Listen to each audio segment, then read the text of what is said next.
ਵਾਹਿਗੁਰੂ ਜੀ ਕਾ ਖਾਲਸਾ, ਵਾਹਿਗੁਰੂ ਜੀ ਕੀ ਫਤਿਹ ਜੀ। ਸਾਰੇ ਵੀਰ ਭੈਣਾਂ ਨੂੰ ਸਵਾਗਤ ਹੈ ਜੀ ਤੁਹਾਡਾ ਸਾਰਿਆਂ ਦਾ ਆਨਲਾਈਨ ਗੁਰਮਤਿ ਕਲਾਸ ਵਿੱਚ। ਅੱਜ ਤੋਂ ਲੈ ਕੇ ਅਸੀਂ ਗੌੜੀ ਕੀ ਵਾਰ ਦੀ ਵਿਚਾਰ ਆਰੰਭ ਕਰ ਰਹੇ ਹਾਂ। ਇਹ ਵਾਰ ਸਾਹਿਬ ਸ੍ਰੀ ਗੁਰੂ ਅਰਜਨ ਪਾਤਸ਼ਾਹ ਜੀ ਦੀ ਉਚਾਰਨ ਕੀਤੀ ਹੋਈ ਆਦਿ ਸ੍ਰੀ ਗੁਰੂ ਗ੍ਰੰਥ ਸਾਹਿਬ ਜੀ ਦੇ ਪਾਵਨ ਅੰਗ 318 ਤੇ ਅੰਕਿਤ ਹੈ। ਗੌੜੀ ਕੀ ਵਾਰ ਮਹਿਲਾ ਪੰਜਵਾਂ। ਰਾਏ ਕਮਾਲ ਦੀ ਮੌਜ ਦੀ ਕੀ ਵਾਰ ਕੀ ਤੁਨ ਉੱਪਰ ਗਾਵਣੀ। ਰਾਏ ਕਮਾਲ ਦੀ ਮੌਜ ਦੀ ਕੀ ਵਾਰ ਕੀ ਤੁਨ ਉੱਪਰ ਗਾਵਣੀ। ਬਾਰ ਦੇਸ਼ ਦੇ ਅੰਦਰ ਇੱਕ ਸਰਦਾਰ ਕਮਾਲੂਦੀਨ ਸੀ। ਉਹਨੇ ਆਪਣੇ ਭਾਈ ਸਾਰੰਗ ਨੂੰ ਜ਼ਹਿਰ ਦੇ ਦਿੱਤਾ ਤੇ ਉਹਦੀ ਇਸਤਰੀ ਆਪਣੇ ਨਾਬਾਲਗ ਪੁੱਤਰ ਮੁਅੱਜ਼ੁਦੀਨ ਨੂੰ ਨਾਲ ਲੈ ਕੇ ਪੇਕੇ ਚਲੀ ਗਈ। ਜਦੋਂ ਮੁਅੱਜ਼ੁਦੀਨ ਵੱਡਾ ਹੋਇਆ ਤਾਂ ਆਪਣੀ ਨਾਨਕੀ ਫੌਜ ਨਾਲ ਲਿਆ ਕੇ ਕਮਾਲਦੀਨ ਦੇ ਨਾਲ ਲੜਿਆ ਔਰ ਉਹਨੂੰ ਹਾਰ ਦੇ ਕੇ ਮਾਰ ਦਿੱਤਾ। ਢਾਡੀਆਂ ਨੇ ਇਸ ਵਾਰਤਾ ਨੂੰ ਵਾਰ ਵਿੱਚ ਗਾਇਆ, ਜਿਸ ਦੀ ਚਾਲ ਦਾ ਨਮੂਨਾ ਇਹ ਹੈ। ਰਾਣਾ ਰਾਏ ਕਮਾਲ ਦੀ ਰਣ ਭਾਰਾ ਬਾਹੀ, ਮੌਜੂਦੀ ਤਲਵੰਡੀਓਂ ਚੜਿਆ ਸਾਬਾਹੀ। ਇਸ ਧਾਰਨਾ ਦੇ ਉੱਤੇ, ਇਸ ਚਾਲ ਦੇ ਉੱਤੇ ਗੁਰੂ ਪਾਤਸ਼ਾਹ ਜੀ ਨੇ ਇਸ ਵਾਰ ਨੂੰ ਗਾਉਣ ਦੀ ਹਿਦਾਇਤ ਕੀਤੀ ਹੈ। ਆਓ ਬੜੇ ਪਿਆਰ ਦੇ ਨਾਲ ਵਿਚਾਰ ਕਰਨ ਦਾ ਯਤਨ ਕਰੀਏ। ਇੱਕ ਓੰਕਾਰ ਸਤ ਗੁਰ ਪ੍ਰਸਾਦ। ਇੱਕ ਓੰਕਾਰ ਤੋਂ ਭਾਵ ਇੱਕ ਸਰਬ ਵਿਆਪਕ ਪਰਮ ਸੱਤਿਆ, ਜਿਸ ਕਰਕੇ ਸੰਸਾਰ ਦੀ ਉਤਪत्ति, ਲੈਤਾ, ਪਾਲਣਾ ਔਰ ਸੰਚਾਲਨ ਹੁੰਦਾ ਹੈ। ਜੋ ਇੱਕ ਹੈ, ਜੋ ਲਗਾਤਾਰ ਇੱਕ ਹੀ ਚਾਰ ਚੁਫੇਰੇ ਪਸਰਿਆ ਹੋਇਆ ਹੈ, ਸਮਾਇਆ ਹੋਇਆ ਹੈ, ਵਿਆਪਕ ਹੈ, ਇੱਕ ਹੀ ਚਾਰ ਚੁਫੇਰੇ ਫੈਲਿਆ ਹੋਇਆ ਹੈ। ਸਤ ਦਾ ਮਤਲਬ ਸदैव ਹੈ, ਅਬਿਨਾਸ਼ੀ ਹੈ, ਕਦੇ ਵੀ ਉਸਨੇ ਖਤਮ ਨਹੀਂ ਹੋਣਾ। ਗੁਰ ਪ੍ਰਸਾਦ ਦਾ ਮਤਲਬ ਗੁਰੂ ਦੀ ਰਹਿਮਤ ਸਦਕਾ ਜੋ ਸਰਬ ਪਰਮ ਸੱਤਿਆ ਹੈ, ਉਸ ਦੀ ਸਮਝ ਗੁਰੂ ਦੇ ਗਿਆਨ ਰਾਹੀਂ ਸਾਨੂੰ ਆਉਂਦੀ ਹੈ। ਗੁਰੂ ਗਿਆਨ ਰਾਹੀਂ ਉਸ ਦੇ ਗੁਣਾਂ ਦੇ ਅੰਦਰ ਅਸੀਂ ਅਪੇਧ ਹੋ ਸਕਦੇ ਹਾਂ ਔਰ ਗੁਰੂ ਗਿਆਨ ਰਾਹੀਂ ਉਸ ਦੀ ਰਜਾ ਪਾਣੇ ਨੂੰ ਸਮਝ ਕੇ ਉਸ ਵਿੱਚ ਅਸੀਂ ਚੱਲ ਸਕਦੇ ਹਾਂ। ਸ਼ਲੋਕ ਮਹਿਲਾ ਪੰਜਵਾਂ। ਹਰ ਹਰ ਨਾਮ ਜੋ ਜਨ ਜਪੈ, ਸੋ ਆਇਆ ਪ੍ਰਵਾਨ। ਜਪੈ ਦਾ ਮਤਲਬ ਜੋ ਜਾਣਦਾ ਹੈ, ਜਪ ਦਾ ਮਤਲਬ ਜਾਣਨਾ ਹੁੰਦਾ ਹੈ, ਸਮਝਣਾ, ਇੰਪਲੀਮੈਂਟ ਕਰਨਾ। ਨਾਮ ਦਾ ਮਤਲਬ ਹੁਕਮ। ਹਰ ਨਾਮ ਦਾ ਮਤਲਬ ਰੱਬੀ ਹੁਕਮ। ਜਨ ਜਪੈ ਦਾ ਮਤਲਬ ਜੋ ਜਪਦਾ ਹੈ, ਜਾਣਦਾ ਹੈ, ਭਾਵ ਕਿ ਰੱਬੀ ਹੁਕਮ ਅਨੁਸਾਰ ਜ਼ਿੰਦਗੀ ਜੀਂਦਾ ਹੈ। ਸੋ ਆਇਆ ਪ੍ਰਵਾਨ, ਉਹਦਾ ਇਸ ਸੰਸਾਰ ਦੇ ਅੰਦਰ ਆਉਣਾ ਸਫਲਾ ਹੈ। ਸੋ ਆਇਆ ਪ੍ਰਵਾਨ ਦਾ ਮਤਲਬ ਉਹਦਾ ਆਉਣਾ ਸਫਲਾ ਹੈ, ਉਹਦਾ ਜੀਵਨ ਫਲਦਾਇਕ ਹੈ, ਉਹਦੀ ਜ਼ਿੰਦਗੀ ਦੇ ਅੰਦਰ ਕੋਈ ਸੁੱਖਾਂ ਦਾ, ਖੁਸ਼ੀਆਂ ਦਾ ਫਲ ਲੱਗਦਾ ਹੈ। ਉਹ ਇਸ ਸੰਸਾਰ ਨੂੰ ਕੁਝ ਦੇਣ ਦਿੰਦਾ ਹੈ। ਉਹ ਆਪਣੀ ਜ਼ਿੰਦਗੀ ਦੇ ਅੰਦਰ ਕੁਝ ਚੰਗਾ ਕਰ ਜਾਂਦਾ ਹੈ, ਚੰਗਾ ਕਰਦਾ ਹੈ, ਚੰਗਾ ਪਾਉਂਦਾ ਹੈ, ਭਾਵ ਕਿ ਉਹ ਖੁਸ਼ੀਆਂ ਵਾਲੀ, ਖੇੜਿਆਂ ਵਾਲੀ ਜ਼ਿੰਦਗੀ ਜੀਂਦਾ ਹੈ। ਉਹਦਾ ਆਉਣਾ ਇੱਥੇ ਪ੍ਰਵਾਨ ਹੈ, ਉਹਦਾ ਆਉਣਾ ਸਫਲਾ ਹੈ, ਜੋ ਰੱਬੀ ਹੁਕਮ ਅਨੁਸਾਰ ਜ਼ਿੰਦਗੀ ਜੀਂਦਾ ਹੈ। ਤਿਸ ਜਨ ਕੈ ਬਲਿਹਾਰਣੈ, ਜਿਨ ਭਜਿਆ ਪ੍ਰਭ ਨਿਰਵਾਣ। ਭਜਿਆ ਦਾ ਮਤਲਬ ਜਿਸ ਨੇ ਰੱਬੀ ਗੁਣ ਗਾਏ, ਯਾਨੀ ਰੱਬੀ ਗੁਣਾਂ ਨੂੰ ਜ਼ਿੰਦਗੀ ਵਿੱਚ ਇੰਪਲੀਮੈਂਟ ਕੀਤਾ, ਸਿਫਤ ਸਲਾਹ ਕੀਤੀ, ਸਿਮਰਿਆ, ਭਜਿਆ, ਗੁਣ ਗਾਏ। ਇਹਨਾਂ ਸਾਰਿਆਂ ਦਾ ਇਹ ਮਤਲਬ ਹੈਗਾ, ਅੰਤਰੀਵ ਭਾਵ ਇਹ ਹੈ ਕਿ ਜਿਸ ਨੇ ਰੱਬੀ ਗੁਣਾਂ ਨੂੰ ਆਪਣੀ ਜ਼ਿੰਦਗੀ ਵਿੱਚ ਇੰਪਲੀਮੈਂਟ ਕੀਤਾ, ਮਨ ਕਰਕੇ, ਬਚਨਾ ਕਰਕੇ ਔਰ ਕਰਮ ਕਰਕੇ। ਜਿਸ ਦੀ ਮੈਂਟੈਲਿਟੀ ਵਿੱਚ ਵੀ ਰੱਬੀ ਗੁਣ, ਜਿਸ ਦੇ ਬੋਲਾਂ ਵਿੱਚ ਵੀ ਰੱਬੀ ਗੁਣ ਔਰ ਜਿਸ ਦੇ ਵਿਹਾਰ ਦੇ ਅੰਦਰ ਵੀ ਰੱਬੀ ਗੁਣ ਨੇ। ਨਿਰਵਾਣ ਦਾ ਮਤਲਬ ਹੈ ਵਾਸ਼ਨਾ ਤੋਂ ਰਹਿਤ, ਜਿਹਦੇ ਉੱਤੇ ਕੋਈ ਵਾਸ਼ਨਾ ਦਾ ਲੇਪ ਨਹੀਂ ਹੈ, ਵਿਕਾਰਾਂ ਦਾ, ਮਾਇਆ ਆਦਿਕ ਦਾ। ਤਾਂ ਗੁਰੂ ਪਾਤਸ਼ਾਹ ਜੀ ਕਹਿੰਦੇ ਨੇ, ਜਿਸ ਮਨੁੱਖ ਨੇ ਵਾਸ਼ਨਾ ਰਹਿਤ ਪ੍ਰਭੂ ਦੇ ਗੁਣ ਗਾਏ ਨੇ, ਜੋ ਵਾਸ਼ਨਾ ਰਹਿਤ ਪ੍ਰਭੂ ਦੇ ਗੁਣਾਂ ਦਾ ਧਾਰਨੀ ਹੋਇਆ ਹੈ, ਮੈਂ ਉਹਦੇ ਤੋਂ ਸਦਕੇ ਹਾਂ, ਉਹਦੇ ਤੋਂ ਬਲਿਹਾਰ ਹਾਂ, ਉਸ ਤੋਂ ਵਾਰਣੇ ਸਦਕੇ ਹਾਂ। क्योंकि वो महान इंसान है।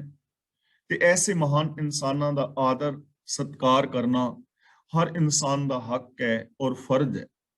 ਜਦੋਂ ਐਸੇ ਇਨਸਾਨਾਂ ਦੇ ਨਾਲ ਅਸੀਂ ਮਿਲਦੇ ਹਾਂ, ਉਹਨਾਂ ਦੀ ਸੰਗਤ ਵਿੱਚ ਸਾਨੂੰ ਵੀ ਸ਼ੁਭ ਗੁਣ ਮਿਲਦੇ ਨੇ ਔਰ ਸਾਨੂੰ ਵੀ ਰੱਬੀ ਰਜ਼ਾ ਦੇ ਅੰਦਰ ਤੁਰਨ ਦੀ ਪ੍ਰੇਰਣਾ ਮਿਲਦੀ ਹੈ। ਜਨਮ ਮਰਨ ਦੁੱਖ ਕੱਟਿਆ, ਹਰ ਭੇਟਿਆ ਪੁਰਖ ਸੁਜਾਨ।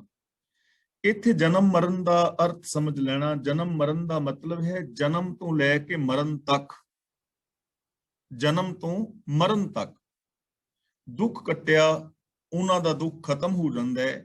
ਹਰ ਭੇਟਿਆ, ਭੇਟਿਆ ਦਾ ਮਤਲਬ ਜੋ ਮਿਲੇ, ਪੁਰਖ ਦਾ ਮਤਲਬ ਰਮਿਆ ਹੋਇਆ, ਤੇ ਸੁਜਾਨ ਦਾ ਮਤਲਬ ਹਰ ਇੱਕ ਦੇ ਦਿਲ ਦੀ ਜਾਣਨ ਵਾਲਾ। ਉਸ ਨੂੰ ਸੁਜਾਨ ਅਕਾਲ ਪੁਰਖ ਮਿਲ ਪਿਆ ਤੇ ਉਹਦੀ ਸਾਰੀ ਉਮਰ ਦਾ ਦੁੱਖ ਕੱਟਿਆ ਗਿਆ, ਸਾਰੀ ਉਮਰ ਦਾ ਦੁੱਖ ਕੱਟਿਆ ਗਿਆ, ਜਨਮ ਤੋਂ ਲੈ ਕੇ ਮਰਨ ਤੱਕ। ਦੇਖੋ ਜੀਵਨ ਕੀ ਹੈ, ਜਿਸ ਦਿਨ ਅਸੀਂ ਜਨਮ ਲਿਆ ਔਰ ਜਿਸ ਦਿਨ ਅਸੀਂ ਮਰਾਂਗੇ, ਇੱਕ ਐਸਾ ਸਮਾਂ ਸੀ, ਦਿਨ ਸੀ ਜਿਸ ਦਿਨ ਸਾਡਾ ਜਨਮ ਹੋਇਆ। ਇੱਕ ਦਿਨ ਉਹ ਆਏਗਾ ਜਿਸ ਦਿਨ ਸਾਡੀ ਸਰੀਰਕ ਮੌਤ ਹੋਏਗੀ। ਤੇ ਇਹਨਾਂ ਦੋ ਦਿਨਾਂ ਦੇ ਦਰਮਿਆਨ ਜੋ ਸਮਾਂ ਮਿਲਿਆ ਹੈ ਉਹਨੂੰ ਜੀਵਨ ਕਹਿੰਦੇ ਨੇ। ਤਾਂ ਉਹਦੇ ਸਾਰੇ ਜੀਵਨ ਦਾ ਹੀ ਦੁੱਖ ਕੱਟਿਆ ਜਾਂਦਾ ਹੈ, ਜਿਹੜਾ ਵਿਆਪਕ ਪ੍ਰਭੂ ਨੂੰ ਮਿਲ ਪੈਂਦਾ ਹੈ। ਹੁਣ ਇਹ ਚੀਜ਼ ਨੂੰ ਸਮਝਣਾ ਹੈ ਕਿ ਦੁੱਖ ਕਿਵੇਂ ਕੱਟਿਆ ਜਾਂਦਾ ਹੈ। ਉਹਦਾ ਰੀਜ਼ਨ ਹੈ ਕਿ ਜਿੰਨੇ ਵੀ ਸਾਡੀ ਜ਼ਿੰਦਗੀ ਵਿੱਚ ਦੁੱਖ ਨੇ ਉਹ ਵਿਕਾਰਾਂ ਕਰਕੇ ਨੇ। ਕਾਮ, ਕ੍ਰੋਧ, ਲੋਭ, ਮੋਹ, ਈਰਖਾ, ਦਵੇਸ਼, ਵੈਰ, ਵਿਰੋਧ, ਜਾਂ ਜਿੰਨੇ ਵੀ ਪਾਪ ਨੇ, ਵਿਕਾਰ ਨੇ, ਅਪਰਾਧ ਨੇ, ਭੈੜੀ ਸੋਚ ਨੇ, ਇਹਨਾਂ ਕਰਕੇ ਹੀ ਜ਼ਿੰਦਗੀ ਵਿੱਚ ਦੁੱਖ ਨੇ। ਤੇ ਜਿਸ ਨੇ ਆਪਣੀ ਸੁਰਤ ਨੂੰ ਰੱਬੀ ਗੁਣਾਂ ਵਿੱਚ ਮਿਲਾ ਦਿੱਤਾ, ਹੁਣ ਉਹਦੇ ਅੰਦਰ ਔਗਣ ਕੋਈ ਹੈ ਹੀ ਨਹੀਂ। ਅੰਦਰ ਹਮੇਸ਼ਾ ਗੁਣ ਨੇ, ਸੱਚ ਹੈ, ਸੰਤੋਖ ਹੈ, ਦਇਆ ਹੈ, ਧਰਮ ਹੈ, ਧੀਰਜ ਹੈ। ਤਾਂ ਉਹਦੀ ਜ਼ਿੰਦਗੀ ਵਿੱਚ ਦੁੱਖ ਹੋਏਗਾ ਹੀ ਨਹੀਂ, ਉਹ ਕਦੇ ਪਰੇਸ਼ਾਨ ਨਹੀਂ ਹੋਵੇਗਾ। ਬਾਹਰੀ ਤੌਰ ਤੇ ਦੁੱਖ ਆਉਣਗੇ, ਮੁਸੀਬਤਾਂ ਆਉਣਗੀਆਂ, ਲੇਕਿਨ ਉਹ ਇਨਸਾਨ ਉਹਨਾਂ ਮੁਸੀਬਤਾਂ ਨੂੰ ਦੁੱਖ ਕਰਕੇ ਨਹੀਂ ਮੰਨੇਗਾ, ਉਹ ਉਹਨਾਂ ਨੂੰ ਦਾਰੂ ਸਮਝੇਗਾ। ਬਾਵਨ ਬਾਣੀ ਵਿੱਚ ਆਉਂਦਾ ਨਾ, ਦੁੱਖ ਦਾਰੂ ਸੁਖ ਰੋਗ ਭਇਆ। ਹਰ ਸੁਖ ਦਾ ਦਾਰੂ, ਹਰ ਸੁਖ ਦਾ ਜਿਹੜਾ ਦਾਰੂ ਹੈ ਨਾ, ਉਹ ਦੁੱਖ ਹੈ। ਕਿਸੇ ਦੁੱਖ ਤੋਂ ਬਿਨਾ ਸੁਖ ਮਿਲ ਨਹੀਂ ਸਕਦਾ। ਹੁਣ ਬੱਚਿਆਂ ਨੂੰ ਜਦੋਂ ਪਹਿਲੀ ਵਾਰ ਸਕੂਲ ਛੱਡਣ ਜਾਈਦਾ ਤਾਂ ਕਿਵੇਂ ਉਹ ਬੱਚੇ ਵਿਚਾਰੇ ਕਲਪਦੇ ਨੇ, ਕਿੰਨਾ ਦੁੱਖ ਹੁੰਦਾ ਨਾ ਬੱਚੇ ਨੂੰ ਮਾਂ-ਬਾਪ ਨੂੰ ਛੱਡ ਕੇ ਜਾਣਾ। ਪਰ ਜੇ ਉਹ ਦੁੱਖ ਨੂੰ ਸਹਾਰਨਗੇ ਤਾਂ ਹੀ ਉਹ ਡਾਕਟਰ, ਇੰਜੀਨੀਅਰ, ਵਿਗਿਆਨਿਕ, ਮਨੋਵਿਗਿਆਨਿਕ, ਮਨੋਚਿਕਿਤਸਕ ਬਣਦੇ ਨੇ। ਉਹ ਦੁੱਖ ਹੀ ਦਾਰੂ ਬਣ ਜਾਂਦਾ ਹੈ। ਜੇ ਹੁਣ ਕਿਸਾਨ ਹੈ ਤਾਂ ਕਿੰਨਾ ਦੁੱਖ ਹੈ ਨਾ, ਸਵੇਰੇ ਉੱਠਣਾ, ਟਰੈਕਟਰ ਚਲਾਣਾ, ਫਸਲ ਜਿਹੜੀ ਪੈਲੀ ਵਾਹਣੀ, ਫਸਲ ਬੀਜਣੀ, ਸਿਆਲ ਦੇ ਵਿੱਚ, ਗਰਮੀਆਂ ਦੇ ਵਿੱਚ ਕਿੰਨਾ ਦੁੱਖ ਹੁੰਦਾ ਹੈ ਨਾ। ਪਰ ਜੇ ਉਹ ਦੁੱਖ ਨਾ ਸਹਾਰੇ ਤੇ ਘਰ ਵਿੱਚ ਫਸਲ ਨਹੀਂ ਆਏਗੀ। ਹਰ ਸੁੱਖ ਦਾ ਦਾਰੂ ਦੁੱਖ ਹੈ, ਤੇ ਜਿਹੜਾ ਦੁੱਖ ਨੂੰ ਦਾਰੂ ਬਣਾ ਲੈਂਦਾ ਹੈ ਉਹ ਇਨਸਾਨ ਸੁਖੀ ਹੋ ਜਾਂਦਾ ਹੈ। ਤੇ ਜਿਹੜਾ ਦੁੱਖਾਂ ਨੂੰ ਦੁੱਖ ਸਮਝ ਕੇ ਘਰ ਪਿਆ ਰਹਿੰਦਾ ਹੈ, ਉਹ ਇਨਸਾਨ ਫਿਰ ਸਦਾ ਵਾਸਤੇ ਦੁਖੀ ਹੋ ਜਾਂਦਾ ਹੈ। ਇਸ ਲਈ ਅਸੀਂ ਸ਼ੁਭ ਗੁਣਾਂ ਦੇ ਧਾਰਨੀ ਹੋ ਕੇ ਆਪਣੀ ਜ਼ਿੰਦਗੀ ਦੇ ਦੁੱਖਾਂ ਨੂੰ ਖਤਮ ਕਰ ਸਕਦੇ ਹਾਂ। ਤਾਂ ਉਹਦਾ ਜਨਮ ਤੋਂ ਲੈ ਕੇ ਮਰਨ ਤੱਕ ਦਾ ਦੁੱਖ ਕੱਟਿਆ ਗਿਆ, ਜਿਸ ਨੂੰ ਨਿਰਵਾਣ ਪ੍ਰਭੂ ਮਿਲ ਗਿਆ, ਜਿਸ ਨੂੰ ਸਰਬ ਸਿਆਣਾ ਪ੍ਰਭੂ ਮਿਲ ਪਿਆ, ਜਿਸ ਨੇ ਆਪਣੀ ਸੁਰਤ ਨੂੰ ਰੱਬੀ ਗੁਣਾਂ ਵਿੱਚ ਜੋੜ ਦਿੱਤਾ।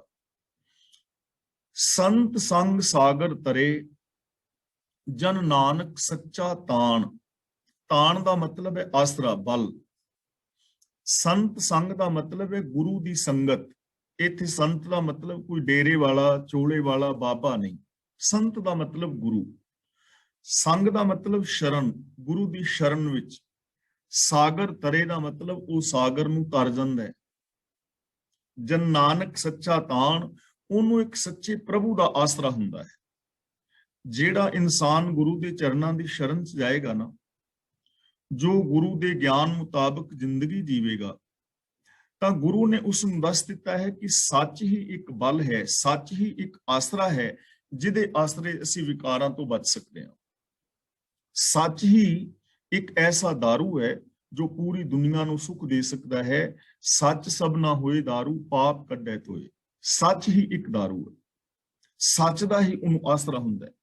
ਔਰ ਇਹ ਗੱਲ ਅਸੀਂ ਕਲਾਸ ਵਿੱਚ ਪਹਿਲਾਂ ਵੀ ਕਈ ਵਾਰ ਵਿਚਾਰ ਚੁੱਕੇ ਹਾਂ ਕਿ ਜੇ ਹਰ ਇਨਸਾਨ ਸੱਚ ਬੋਲਣਾ ਸ਼ੁਰੂ ਕਰਦਾ ਹੈ ਤਾਂ ਰਿਸ਼ਵਤਖੋਰੀ, ਚੋਰ ਬਾਜ਼ਾਰੀ, 2 ਨੰਬਰ ਦੇ ਧੰਦੇ ਔਰ ਵਿਭਚਾਰ ਵਗੈरह ਸਾਰਾ ਕੁਝ ਆਟੋਮੈਟਿਕਲੀ ਖਤਮ ਹੋ ਜਾਏਗਾ।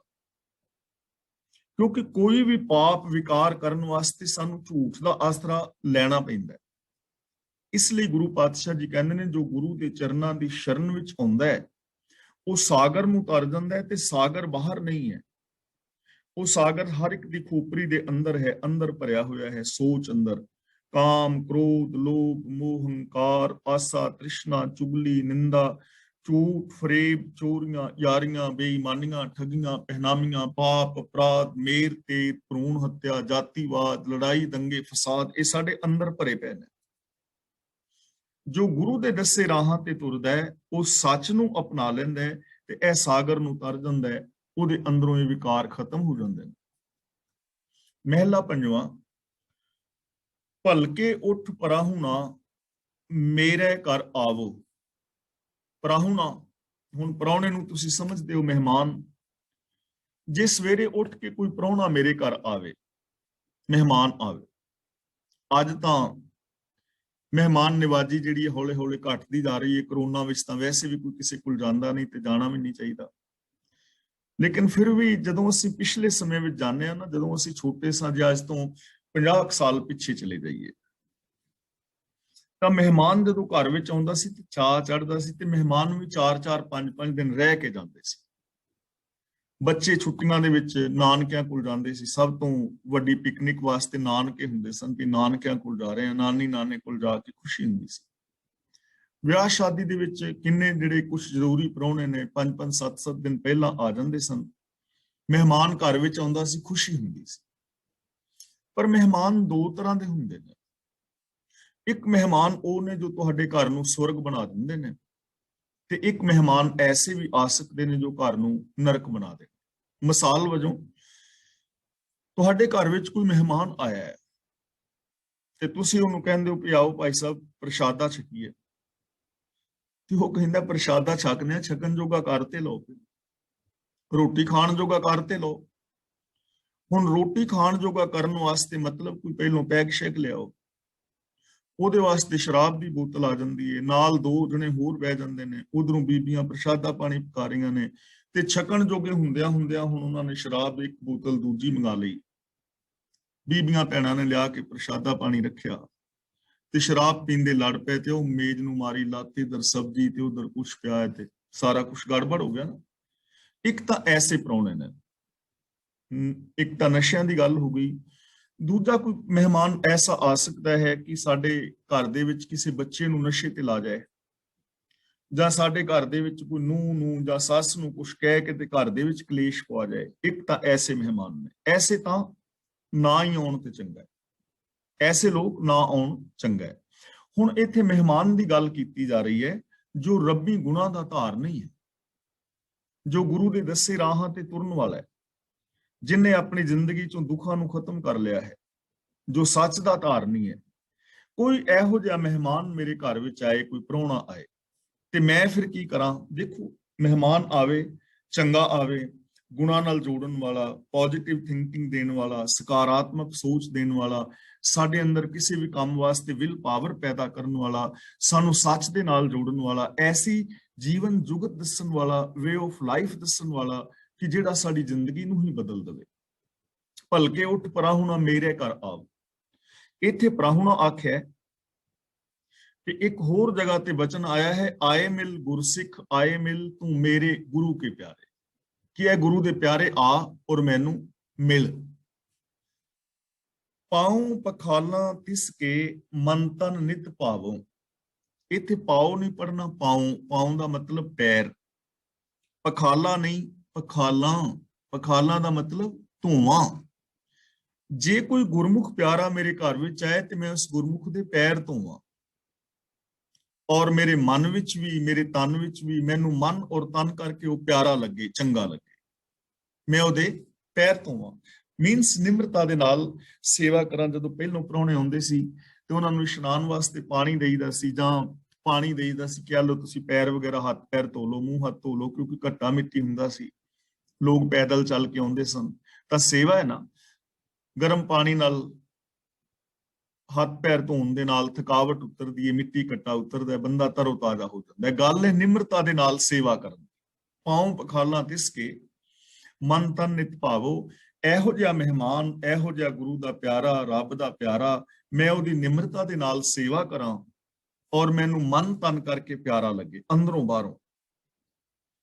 ਨਾਮ ਸੁਣੇ ਨਾਮ ਸੰਗ੍ਰਹਿ ਨਾਮੇ ਲਿਵ ਲਾਵੋ। ਇਹੋ ਜਿਹਾ ਪ੍ਰਾਹੁਣਾ ਹੋਏ, ਨਾਮ ਸੁਣੇ। ਨਾਮ ਦਾ ਮਤਲਬ ਰੱਬ ਦਾ ਹੁਕਮ, ਰੱਬ ਦੇ ਗੁਣ। ਜੋ ਰੱਬੀ ਹੁਕਮ ਦੀ ਗੱਲ ਸੁਣਦਾ ਹੋਵੇ, ਹੋਰ ਕੋਈ ਗੱਲ ਹੀ ਨਾ ਸੁਣੇ, ਗੁਣਾਂ ਦੀ ਗੱਲ ਸੁਣਦਾ, ਸੱਚ ਦੀ ਗੱਲ ਸੁਣਦਾ ਹੋਵੇ। ਨਾਮ ਸੰਗ੍ਰਹਿ, ਔਰ ਗੁਣਾਂ ਦਾ ਹੀ ਸੰਗ੍ਰਹਿਣ ਕਰਦਾ ਹੋਵੇ, ਜਿਨੇ ਆਪਣੇ ਅੰਦਰ ਸਿਰਫ ਗੁਣ ਹੀ ਇਕੱਠੇ ਕੀਤੇ ਨੇ, ਜੋ ਆਪਣੇ ਅੰਦਰ ਨੂੰ ਨੈਗੇਟਿਵਿਟੀ ਦੇ ਨਾਲ ਭਰ ਕੇ ਨਹੀਂ ਤੁਰਿਆ ਫਿਰਦਾ। ਨਾਮੇ ਲਿਵ ਲਾਵੋ, ਨਾਮੇ ਦਾ ਮਤਲਬ ਹੁਕਮ, ਰੱਬੀ ਗੁਣ। ਲਿਵ ਲਾਵੋ ਦਾ ਮਤਲਬ ਲਗਨ ਲਾ ਕੇ ਰੱਖਦਾ ਹੋਵੇ, ਜਿਸ ਦੀ ਲਗਨ ਵੀ ਰੱਬੀ ਗੁਣਾਂ ਦੇ ਨਾਲ ਲੱਗੀ ਹੋਵੇ, ਜੋ ਸੁਣਦਾ ਵੀ ਰੱਬੀ ਗੁਣਾਂ ਦੀ ਗੱਲ ਹੋਵੇ, ਔਰ ਜਿਸਨੇ ਸੰਗ੍ਰਹਿਣ ਵੀ ਰੱਬੀ ਗੁਣ ਕੀਤੇ ਹੋਣ, ਜਿਸ ਦੀ ਮੈਂਟੈਲਿਟੀ ਦੇ ਅੰਦਰ ਇੱਕ ਵੀ ਵਿਕਾਰ ਨਾ ਹੋਵੇ, ਐਸਾ ਕੋਈ ਮਹਿਮਾਨ ਮੇਰੇ ਘਰ ਵਿੱਚ ਆਏ, ਐਸੇ ਸੱਜਣ ਦੇ ਨਾਲ ਮੇਰਾ ਮਿਲਾਪ ਹੋਵੇ, ਤੇ ਫਿਰ ਐਸੇ ਪਿਆਰੇ ਨੂੰ ਮੈਂ ਮਨ ਔਰ ਤਨ ਕਰਕੇ ਪਿਆਰ ਕਰਾਂ, ਔਰ ਐਸੇ ਪਿਆਰੇ ਦਾ ਮੈਂ ਆਦਰ ਤੇ ਸਤਿਕਾਰ ਕਰਾਂ। ਉਹਦੇ ਨਾਲ ਕੀ ਹੋਏਗਾ? ਗ੍ਰਹਿ ਧਨ ਸਭ ਪਵਿੱਤਰ ਹੋਏ, ਹਰ ਕੇ ਗੁਣ ਗਾਵੋਂ। ਇਹਨੂੰ ਪੜਨਾ ਹੈ ਗਾਵੋਂ, ਮੈਂ ਗਾਵਾਂ। ਕਿਉਂਕਿ ਜਦੋਂ ਐਸਾ ਕੋਈ ਮਹਿਮਾਨ ਆਏਗਾ ਜੋ ਗੁਰੂ ਦੀ ਪਾਵਨ ਬਾਣੀ ਮੁਤਾਬਕ ਜ਼ਿੰਦਗੀ ਜੀ ਰਿਹਾ, ਜੋ ਰੱਬੀ ਰਜ਼ਾ ਵਿੱਚ ਤੁਰਦਾ ਹੈ, ਜਿਸ ਦੀ ਮੈਂਟੈਲਿਟੀ ਵਿੱਚ ਵੀ ਗੁਣ ਨੇ, ਜਿਸ ਦੇ ਬੋਲਾਂ ਵਿੱਚ ਵੀ ਗੁਣ ਨੇ, ਔਰ ਜਿਸ ਦੇ ਬਿਹੇਵੀਅਰ ਵਿੱਚ ਵੀ ਗੁਣ ਹੈ, ਜਦੋਂ ਐਸਾ ਕੋਈ ਸੱਜਣ ਆਏਗਾ, ਹਰ ਕੇ ਗੁਣ ਗਾਵੋਂ, ਤੇ ਮੈਂ ਵੀ ਉਹਦੇ ਨਾਲ ਮਿਲ ਕੇ ਰੱਬੀ ਗੁਣ ਗਾਵਾਂ, ਰੱਬੀ ਗੁਣਾਂ ਦਾ ਧਾਰਨੀ ਹੋਵਾਂ। ਮੈਂ ਵੀ ਉਹਦੇ ਤੋਂ ਪੁੱਛਾਂ ਕਿ ਰੱਬੀ ਗੁਣਾਂ ਦੇ ਧਾਰਨੀ ਕਿਵੇਂ ਹੋਇਆ ਜਾ ਸਕਦਾ ਹੈ। ਪਾਵਨ ਬਾਣੀ 'ਚ ਸਵਾਲ ਹੈ ਨਾ, ਕਵਨ ਬਣੀ ਰੀ ਤੇਰੀ ਲਾਲੀ, ਕਿ ਇਹ ਭੈਣ ਜਾਂ ਵੀਰ, ਇਸ ਦੁਨੀਆ ਦੇ ਅੰਦਰ ਲੋਕਾਂ ਦੇ ਚਿਹਰੇ ਭ੍ਰਸ਼ਟੇ ਪਏ ਨੇ, ਲੋਕਾਂ ਦੇ ਚਿਹਰੇ ਡਰਾਵਣੇ ਨੇ, ਲੋਕਾਂ ਦੇ ਅੰਦਰ ਈਰਖਾ, ਦਵੈਸ਼, ਵੈਰ, ਵਿਰੋਧ ਨੇ, ਪਰ ਤੇਰੇ ਅੰਦਰ ਰੱਬ ਦਾ ਪਿਆਰ ਕਿਵੇਂ ਪੈਦਾ ਹੋ ਗਿਆ? ਤੂੰ ਸਤ ਸੰਤੋਖ ਦਇਆ ਧਰਮ ਆਦਿਕ ਦਾ ਧਾਰਨੀ ਕਿਵੇਂ ਹੋ ਗਿਆ? ਹੈ ਨਾ ਗੱਲ? ਤਾਂ ਮੈਂ ਉਸ ਪ੍ਰਭੂ ਦੇ ਪਿਆਰੇ ਦੇ ਨਾਲ ਮਿਲ ਕੇ ਗੁਣ ਗਾਵਾਂ, ਤੇ ਉਹਦੇ ਨਾਲ ਕੀ ਹੋਏਗਾ? ਗ੍ਰਹਿ ਧਨ ਸਭ ਪਵਿੱਤਰ ਹੋਏ, ਜਿਸ ਦੇ ਨਾਲ ਮੇਰਾ ਘਰ ਵੀ ਔਰ ਮੇਰਾ ਧਨ ਵੀ ਪਵਿੱਤਰ ਹੋ ਜਾਏ। ਹੁਣ ਘਰ ਵੀ ਔਰ ਧਨ ਵੀ ਪਵਿੱਤਰ ਹੋ ਜਾਏ, ਇਸ ਚੀਜ਼ ਨੂੰ ਸਮਝ ਲੈਣਾ। ਇਹ ਨਹੀਂ ਕਿ ਹੁਣ ਜਿਵੇਂ ਅਸੀਂ ਸੈਨੇਟਾਈਜ਼ ਕਰ ਲਈ ਕੋਈ ਚੀਜ਼, ਕਿ ਉਹਦੇ ਆਉਣ ਨਾਲ ਸੈਨੇਟਾਈਜ਼ ਹੋ ਜਾਏਗਾ ਸਾਰਾ ਕੁਝ। ਇਹ ਚੀਜ਼ ਸਮਝਣ ਵਾਲੀ ਹੈ। ਗ੍ਰਹਿ ਧਨ ਸਭ ਪਵਿੱਤਰ ਹੋਏ। ਧਨ ਪਵਿੱਤਰ ਦਾ ਮਤਲਬ ਹੈ ਕਿ ਮੇਰੀ ਕਿਰਤ ਕਮਾਈ ਪਵਿੱਤਰ ਹੋ ਜਾਏ, ਮੈਂ ਸੱਚ ਦੀ ਕਮਾਈ ਕਰਾਂ, ਰਿਸ਼ਵਤ ਨਾ ਲਵਾਂ, ਮੈਂ 2 ਨੰਬਰ ਦੇ ਧੰਦੇ ਨਾ ਕਰਾਂ, ਮੈਂ ਕਿਸੇ ਦੀ ਪ੍ਰਾਪਰਟੀ ਨੂੰ ਨਾ ਹੜੱਪਾਂ।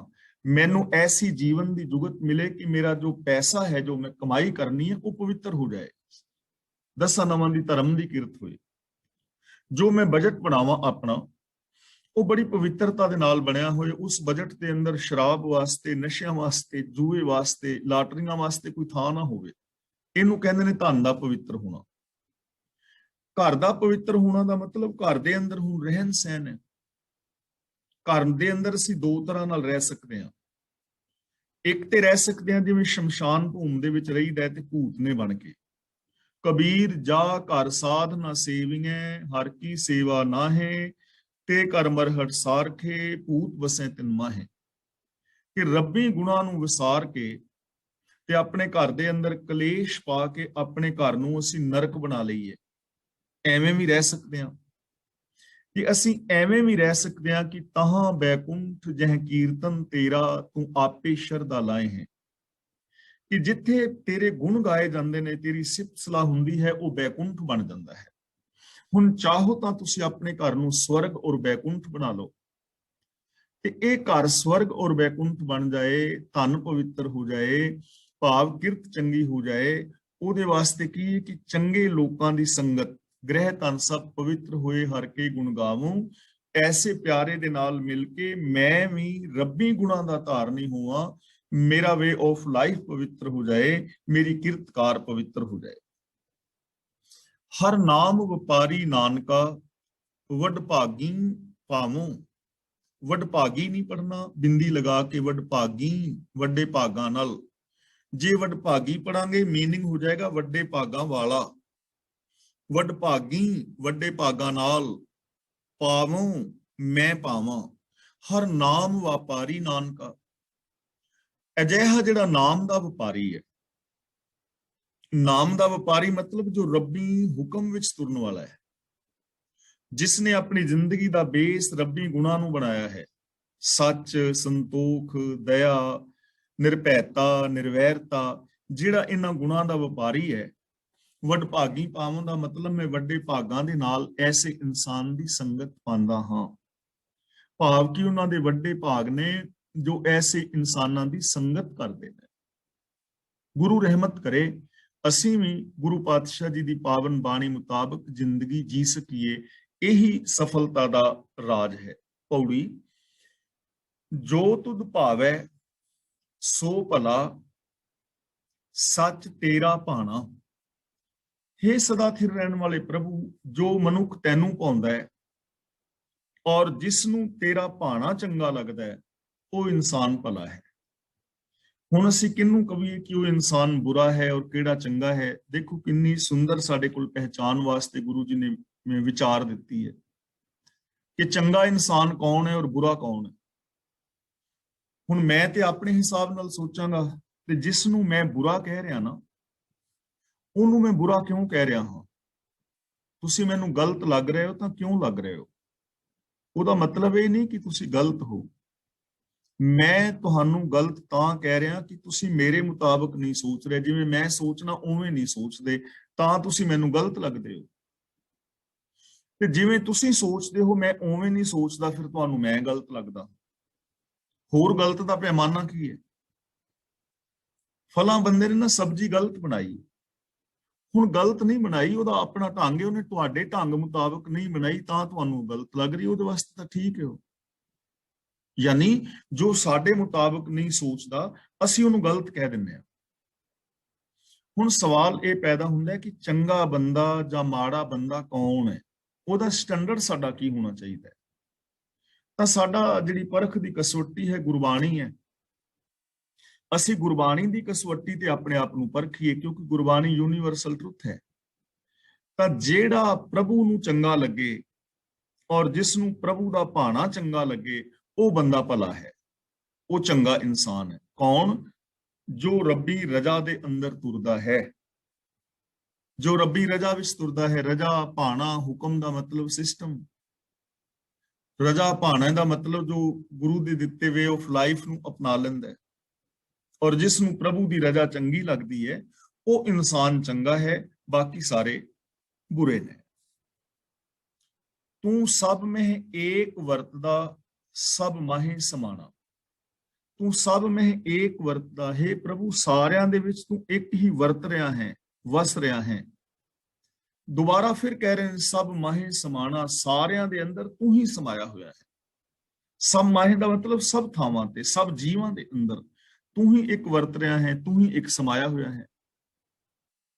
हुण देखो साडी केडी वड्डी समस्या दा सोल्यूशन हो जांदा है कि सारियां दे अंदर सब थावां दे विच प्रभु समाया होया है।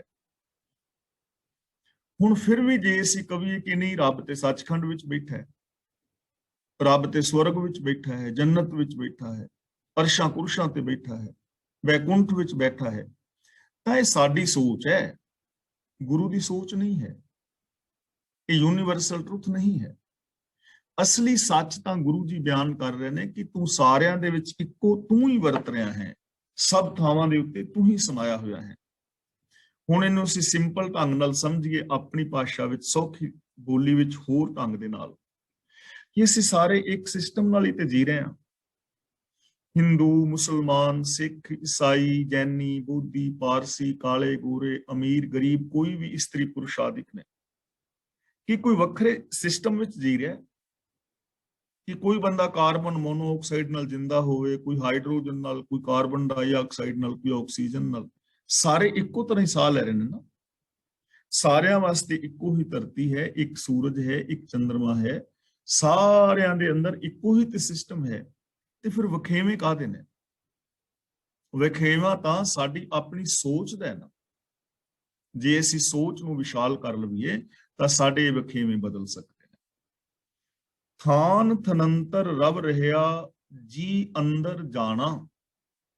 ਥਾਨ ਦਾ ਮਤਲਬ ਥਾਵਾਂ ਵਿੱਚ, ਤੇ ਥਨੰਤਰ ਦਾ ਮਤਲਬ ਦੋ ਥਾਵਾਂ ਦੇ ਵਿੱਚ ਜਿਹੜੀ ਜਗ੍ਹਾ ਹੁੰਦੀ ਹੈ। ਜਿਵੇਂ ਕਿ ਅਸੀਂ ਹੁਣ, ਮੈਂ ਇੱਥੇ ਹੰਸਲੋ ਬੈਠਾ ਹਾਂ ਤੇ ਨਾਲ ਦੂਜੀ ਸਿਟੀ ਹੈ ਸਲੋ। ਹੁਣ ਇੱਕ ਤਾਂ ਸ਼ਹਿਰ ਹੋ ਗਿਆ ਹੰਸਲੋ, ਦੂਜਾ ਹੋ ਗਿਆ ਸਲੋ, ਤੇ ਇਹਨਾਂ ਦੇ ਵਿਚਕਾਰ ਜਿਹੜਾ ਥਾਂ ਹੈ ਉਹਨੂੰ ਕਹਿੰਦੇ ਨੇ ਥਨੰਤਰ। ਇੱਕ ਦੇਸ਼ ਹੋ ਗਿਆ ਇੰਡੀਆ, ਜਿੱਥੇ ਹੁਣ ਮੈਂ ਬੈਠਾ ਇੰਗਲੈਂਡ ਵਿੱਚ, ਤੁਸੀਂ ਇੰਡੀਆ ਬੈਠੇ ਹੋ, ਤੇ ਮੇਰੇ ਔਰ ਤੁਹਾਡੇ ਦਰਮਿਆਨ ਜਿਹੜੀ ਜਗ੍ਹਾ ਹੈ ਉਹਨੂੰ ਕਹਿੰਦੇ ਨੇ ਥਨੰਤਰ। ਦੋ ਥਾਵਾਂ ਦੇ ਵਿਚਕਾਰਲੀ ਜਗ੍ਹਾ, ਭਾਵ ਸਭ ਥਾਵਾਂ ਤੇ ਥਾਨ ਥਨੰਤਰ ਰਵ ਰਹਿਆ, ਕਿ ਤੂੰ ਸਭ ਥਾਵਾਂ ਤੇ ਰਮਿਆ ਹੋਇਆ ਹੈ, ਹਰ ਥਾਂ ਤੇ, ਹਰ ਇੱਕ ਦੇ ਅੰਦਰ। ਤੇ ਇਹ ਬੇਨਤੀਆਂ ਮੈਂ ਰੋਜ਼ ਕਰ ਰਿਹਾ ਕਿ ਹਰ ਥਾਂ ਦੇ ਉੱਤੇ ਸਤ, ਸੰਤੋਖ, ਦਇਆ, ਧਰਮ, ਧੀਰਜ ਗੁਣਾਂ ਨੂੰ ਅਪਣਾਇਆ ਜਾ ਸਕਦਾ ਹੈ। ਹਰ ਇਨਸਾਨ ਦੇ ਅੰਦਰ ਇਹ ਸਤ, ਸੰਤੋਖ, ਦਇਆ, ਧਰਮ, ਧੀਰਜ ਆਦਿਕ ਗੁਣ ਮੌਜੂਦ ਨੇ। ਹਾਂ, ਇਹ ਗੱਲ ਵੱਖਰੀ ਹੈ ਕਿ ਅਸੀਂ ਉਹਨਾਂ ਨੂੰ ਯੂਜ਼ ਨਹੀਂ ਕਰਦੇ, ਹਰ ਥਾਂ ਤੇ ਯੂਜ਼ ਕੀਤਾ ਜਾ ਸਕਦਾ ਹੈ। ਹਰ ਇੱਕ ਦੇ ਅੰਦਰ ਇਹ ਚੀਜ਼ਾਂ ਨੇ। ਜੀ ਅੰਦਰ ਜਾਣਾ, ਔਰ ਤੂੰ ਸਭ ਜੀਵਾਂ ਦੇ ਅੰਦਰ ਹੈ।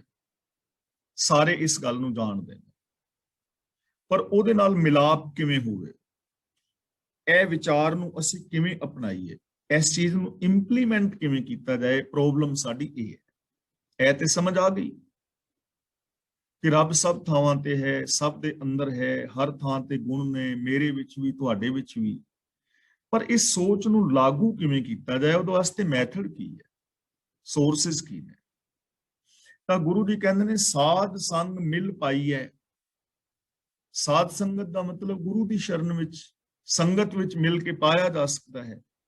ਮੈਥਡ ਇਹ ਹੈ, ਸੰਗਤ ਵਿੱਚ ਮਿਲ ਜਾਓ, ਗੁਰੂ ਦੀ ਸ਼ਰਨ ਵਿੱਚ ਮਿਲ ਜਾਓ ਤੇ ਪਾ ਲਓ। ਮੇਰੇ ਮਾਧੋ ਜੀ ਸਤਸੰਗਤ ਮਿਲੇ ਸੋ ਤਰਿਆ। ਗੁਰੂ ਦੇ ਸ਼ਰਨ ਵਿੱਚ ਮਿਲ ਕੇ ਪਾ ਸਕੋਗੇ, ਦਸਮ ਦੁਆਰ ਵਿੱਚ ਪ੍ਰਾਣ ਚੜਾਉਣ ਨਾਲ ਨਹੀਂ। ਜੇ ਐਵੇਂ ਹੁੰਦਾ ਤੇ ਫਿਰ ਇੱਥੇ ਉਹ ਲਿਖਿਆ ਹੋਣਾ ਸੀ, ਜੰਗਲਾਂ ਵਿੱਚ ਜਾ ਕੇ ਨਹੀਂ, ਭੋਰਿਆਂ ਵਿੱਚ ਵੜ ਕੇ ਨਹੀਂ, ਪਹਾੜਾਂ ਤੇ ਚੜ ਕੇ ਨਹੀਂ, ਜਪ ਤਪ ਸੰਜਮ ਕਰਕੇ ਨਹੀਂ, ਵਰਤਨ ਰਾਤੇ ਸਰਾਧਾਂ ਦੇ ਨਾਲ ਨਹੀਂ, ਕੋਈ ਹੋਰ ਸਾਧਨ ਨਹੀਂ ਹੈ। ਸਾਧ ਸੰਗ ਮਿਲ ਪਾਈ ਹੈ, ਗੁਰੂ ਦੇ ਚਰਨਾਂ ਦੀ ਸ਼ਰਨ ਵਿੱਚ ਮਿਲ ਕੇ ਪਾਇਆ ਜਾ ਸਕਦਾ ਹੈ।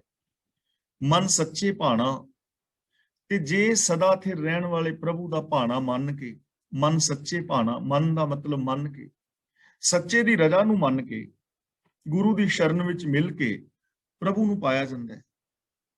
ਹੁਣ ਦੇਖੋ ਕਿੰਨਾ ਸੌਖਾ ਸਾਧਨ ਹੈ ਕਿ ਸੱਚੇ ਦੇ ਭਾਣੇ ਨੂੰ ਮੰਨਣਾ ਹੈ। ਭਾਣੇ ਦਾ ਮਤਲਬ ਸਿਸਟਮ, ਲਾ ਆਫ ਨੇਚਰ, ਕੁਦਰਤ ਦੀ ਨਿਯਮਾਵਲੀ, ਤੇ ਗੁਰੂ ਦੇ ਚਰਨਾਂ ਦੀ ਸ਼ਰਨ ਵਿੱਚ ਮਿਲਣਾ ਹੈ। ਇਹ ਮੈਂ ਕਈ ਵਾਰ ਆਪਾਂ ਵਿਚਾਰ ਸਾਂਝੀ ਕਰ ਚੁੱਕੇ ਹਾਂ ਕਿ ਮਿਲਣਾ ਕੀ ਹੈ। ਹੁਣ ਸੰਗਤ ਵਿੱਚ ਜਾਂਦੇ ਤੇ ਅਸੀਂ ਰੋਜ਼ ਹਾਂ, ਪਰ ਸੰਗਤ ਵਿੱਚ ਜਾਣਾ ਔਰ ਸੰਗਤ ਵਿੱਚ ਮਿਲਣਾ, ਇਹ ਦੋ ਵੱਖਰੀਆਂ ਚੀਜ਼ਾਂ ਨੇ। ਇੱਕ ਪਤਾਸਾ ਔਰ ਇੱਕ ਪੱਥਰ ਦਾ ਟੁਕੜਾ, ਇਹਨਾਂ ਦੋਵਾਂ ਨੂੰ ਪਾਣੀ ਦੇ ਭਰੇ ਟੱਬ ਵਿੱਚ ਪਾ ਦਿਓ ਤੇ 2 ਮਿੰਟ ਬਾਅਦ ਇਹਨਾਂ ਦੋਵਾਂ ਨੂੰ ਬਾਹਰ ਕੱਢੋ, ਕਿ ਦੋਵੇਂ ਨਿਕਲ ਆਉਣਗੇ? ਨਹੀਂ।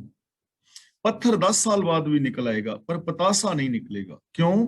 ਕਿ ਪਤਾਸਾ ਮਿਲ ਗਿਆ ਪਾਣੀ ਵਿੱਚ, ਪੱਥਰ ਬੈਠਾ ਹੈ, ਮਿਲਿਆ ਨਹੀਂ।